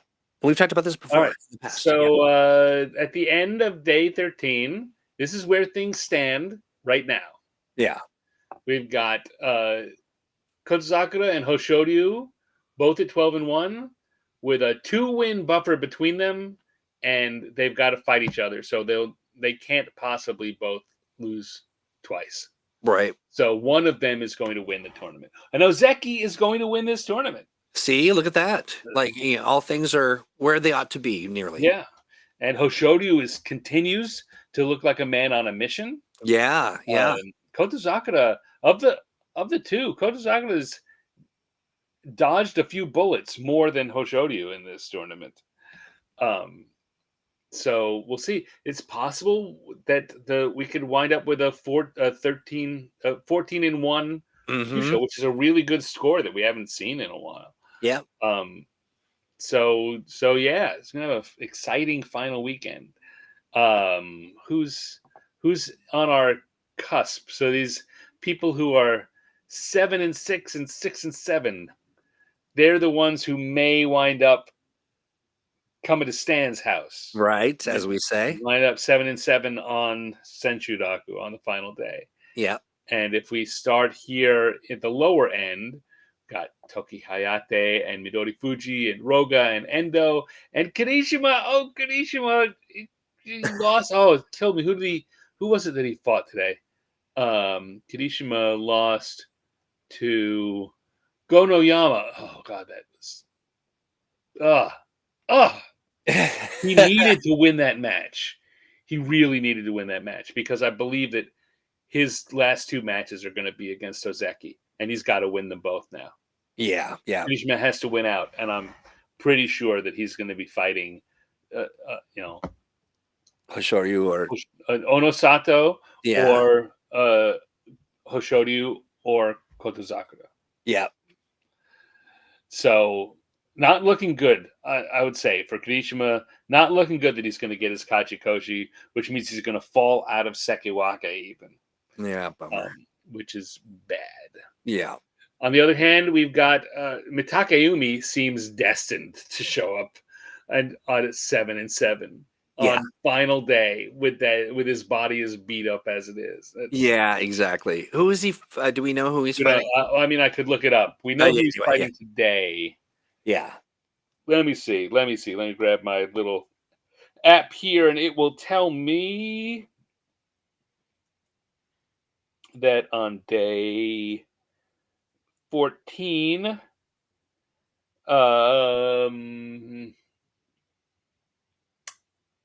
Mitakeumi is fighting Tobizaru, who's also 7-6. Wow, that's I mean, what do you think? Well, I think Tobizaru wants to get his win. Yeah, he does. But anyone who's 7-6 wants that win, so they don't have to worry about it on Senchudaku. Right. Kirishima is fighting Hoshoryu today. Okay. That'll be wow. Yeah. And Kotozakura and Onosato are fighting each other. Okay, that'll be interesting. What else have we got here? It looks interesting. Chudanomi and Shodai. Yeah. Onokatsu's going against Takayasu. Okay. For some reason, Shishi gets a bump up to fight around the middle against Midori Fuji. Wow. Why? Do you think it's just because I think that's kind of that's one of those, they can't do much for him, but they can give him a better placement in the scheduling. So like a little consolation prize for his down to. So long. It's been good to see you. Sure. See you next time. Yeah. Yeah. All right. See anything else is jumping out? Abi and Atami Fuji. Oh, I want to see Atami Fuji smack that. Yeah, you do. Yeah. Wakataka Kage and Ura. That should be interesting. That'll be interesting. Yep. All right, so those are all going to be happening as we're as we're recording this right now, those are going to be happening in about 3 or 4 hours. Nice. Do you stay up and watch? Never. Never. Yeah, I won't either. I won't either. So yes, that is where things stand now. Yeah. Having said all that, the next slide on my scroll is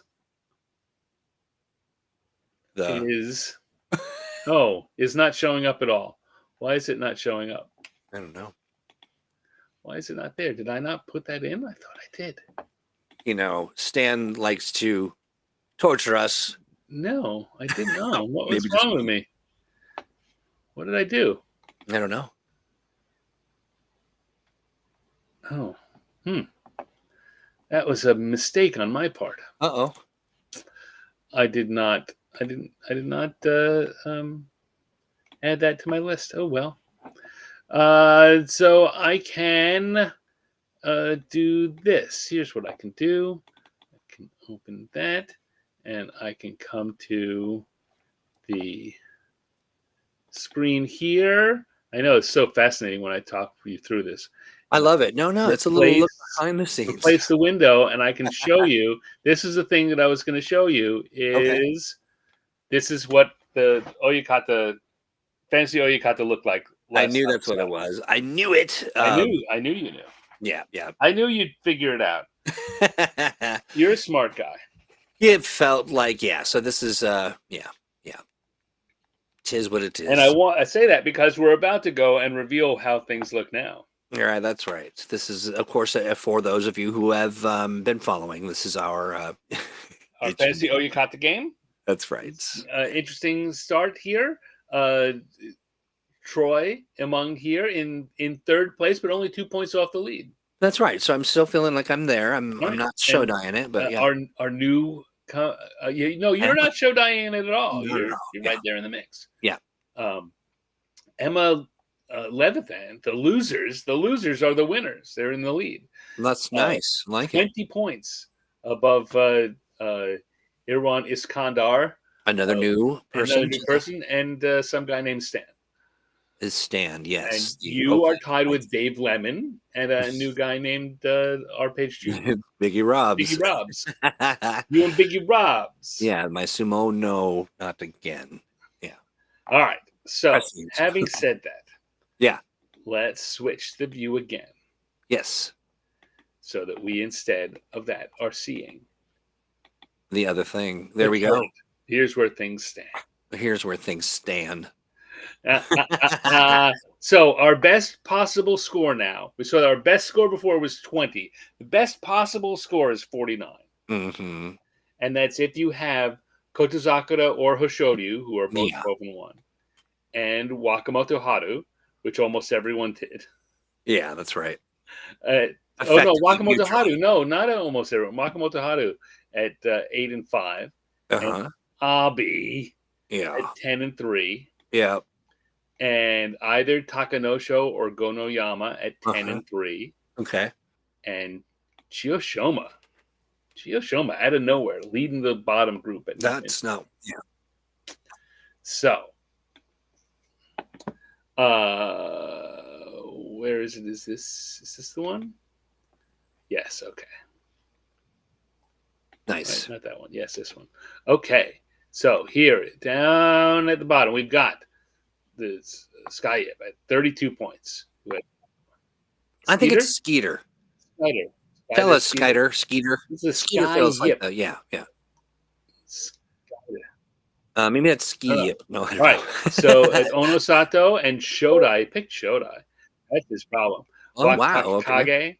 Yeah. And Takaru Fuji and Ryuden. All right. Huh? Above that, we have Kamen Rider, 35 points or 35 points. With Onosato and Daisho and Wakataka Kage, everyone picked Wakataka Kage except you, Endo and Hokuto Fuji. Yeah. So if you had picked Abi, you would beat everyone who had Wakataka Kage. But But you didn't. Right. You didn't. But I did not. All right. Above that, we've got Space Wolf. Space Wolf. All right. 37 points. Onosato, Nice. Daisho, Wakataka Kage, he and Kamen Rider, very close. And then Meisei, Midori Fuji and Meisei. Or how he did better. All right, Yeah. above that, we have Marvelous. Okay. 38 points. Yeah. Onosato and Kirishima and Wakataka Kage. Wakataka Kage up and down the line. Ichi Yamamoto and Takeru Fuji. Good choices. Good choices. Mm-hmm. Yeah. Above that, we have Troy Hewitt. Also with 38 points. Tied with Marvelous. That's right. Onosato A good spot to be and Marvelous. Wakamoto Haru. So you got the Wakamoto Haru, best possible. Yeah. Oho is Onosato. your down. Oho. Yeah. Takanosho, very good, one of the best there. And Takeru Fuji doing solid there. It was Oho. Yeah. Oho was good. Oh, look at that. If you had really, picked, if you had picked Wakataka Kage like everyone else, you'd have had 5 more points, and you would be at 43. Remember that number. Right. Yeah. I will. I'll remember it for decades. Above you, jumping above you from below is Tetsukabe. Gumney. Okay. Gumney. Who was down at the second to last previously.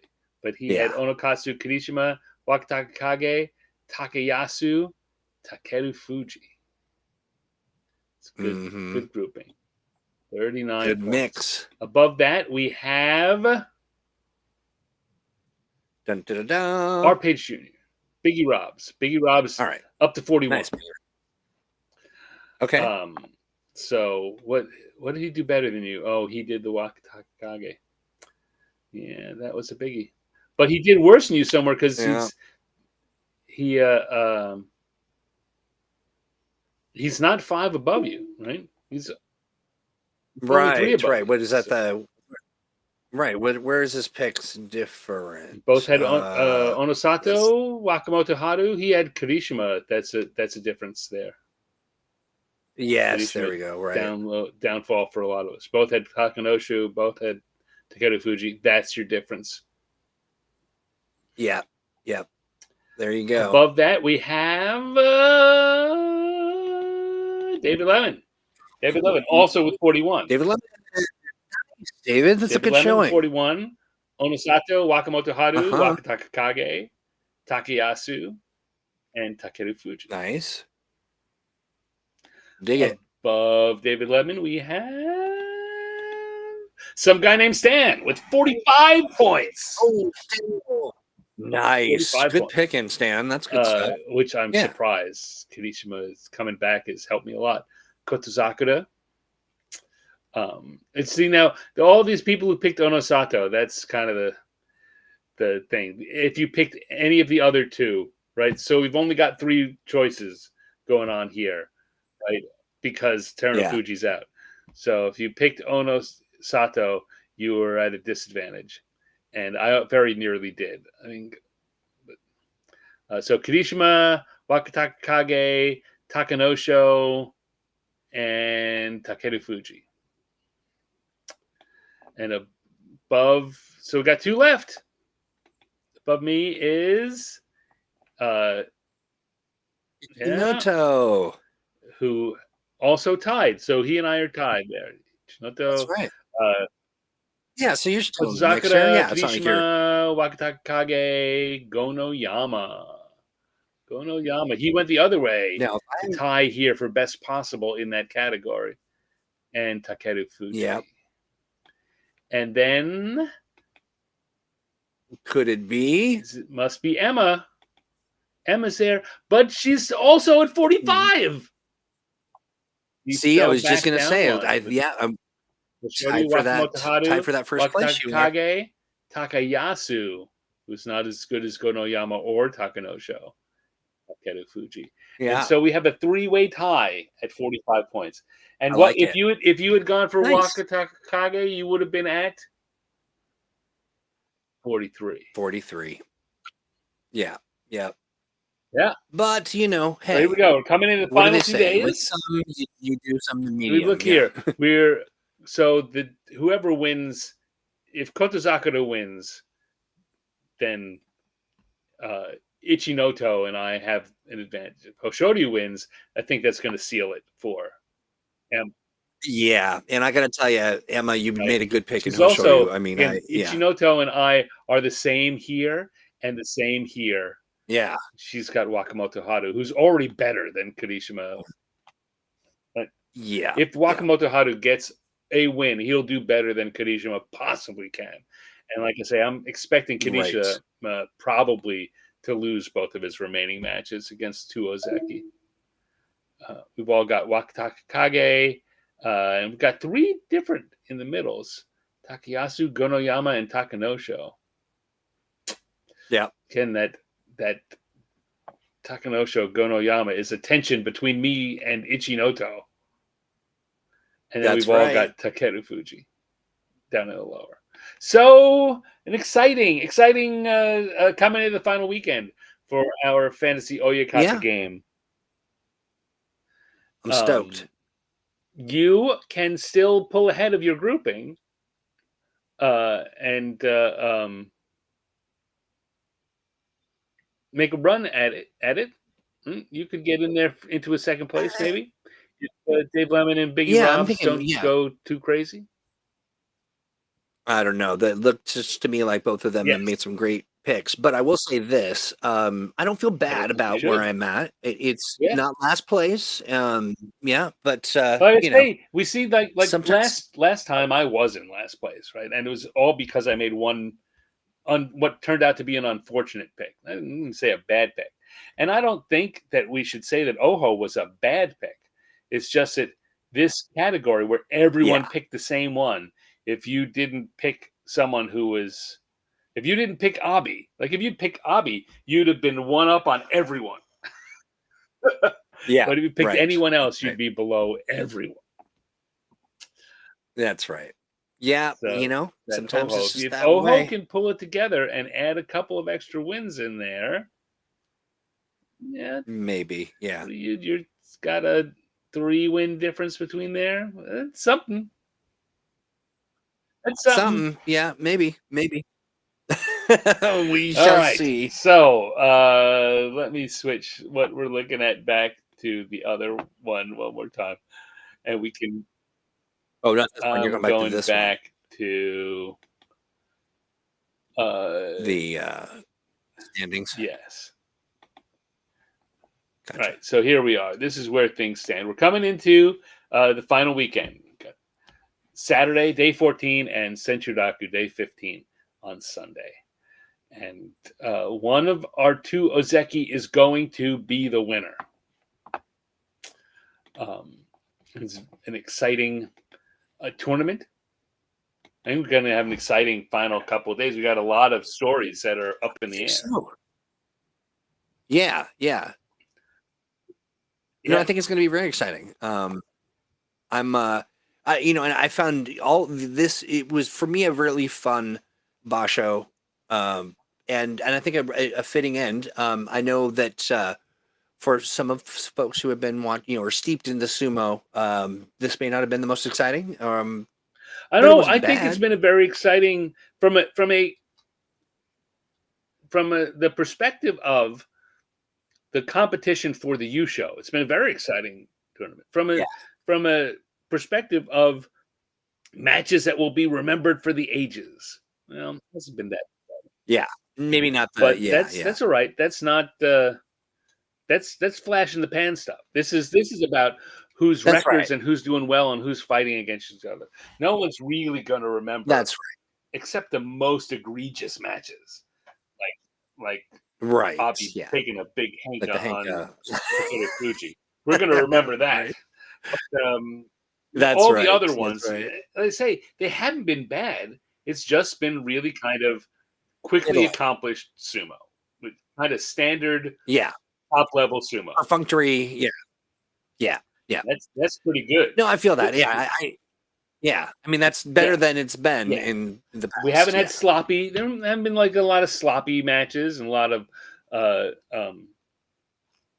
people just underperforming. Yeah, right. Yeah, the Ozekis are where they ought to be. Everyone's doing their thing. Ozeki all showing up and being in the mix through most of it. And just Onosato in the last few days has lost a few that he shouldn't. But he's young. I agree with that 100%, and so does my standing in the Fantasy Oyakata. But oh well, you know. All right, so we will be. What are you going to do? Be back next Friday. Next Friday. That's the day. Is that the day after Thanksgiving? I asked about this, and you said, "Yep, you were good to go." So we're going to do it. Oh no, I say yeah. We will be live the day after Thanksgiving, same time as usual. That's right. Yeah, that's right. Depending on how it all turns out, it could be the blackest of Fridays, or But in the meanwhile, you should come to our Facebook group. You ought to. You really should, because it's fun. Stan posts every day, nearly every day. I mean, you know, we'll bomb say cyclones notwithstanding. That's true. That's right.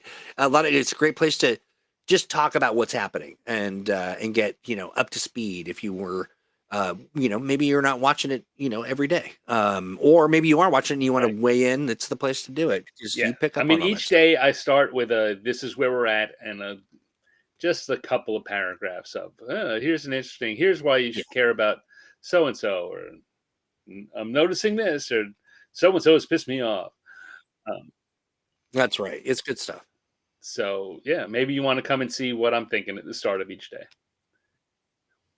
That's right, because I do. Hey, you know, the other thing too is that we continue to grow. I forget the number that we were at, and I had it up and I closed it. We have some in my fantasy large number. That's right. It is in the tens or hundreds. It is in the hundreds and tens. But you know what? Each one of you very much appreciated. You know, it is always an interesting, stark contrast to the current state of our YouTube channel because, you know, we fought the law and the law won. But we're back to we're rebuilding it. So make sure you're headed over to our Facebook page and that you are giving it a like and a follow and a subscribe and all that good and our stuff, YouTube which I believe was here. You said Facebook. What did I say? I meant YouTube. Sorry, my bad. I'm talking about YouTube. That's where you ought to go and hang out and you know, drop a little note on the, you know, say, hey, tell us where you're from. You know, are you a sumo fan? Are you doing something, you know, sort of fan-based fun? If you are, let us know. Let's be friends. Why not? All right. Are you ready to drag that drum out? You can believe I am. No matter how full this bladder gets, I always have enough strength to pull these drums out. You haven't had a little bladder problems there, Joe? I don't have a bladder problem for those listening. I just drink a lot of water, and it's you know, a long program. But how about this? You have been listening to the Sumo Show, a live podcast about the art and sport of sumo. Your hosts tonight have been Stan Brown and Troy Hewitt.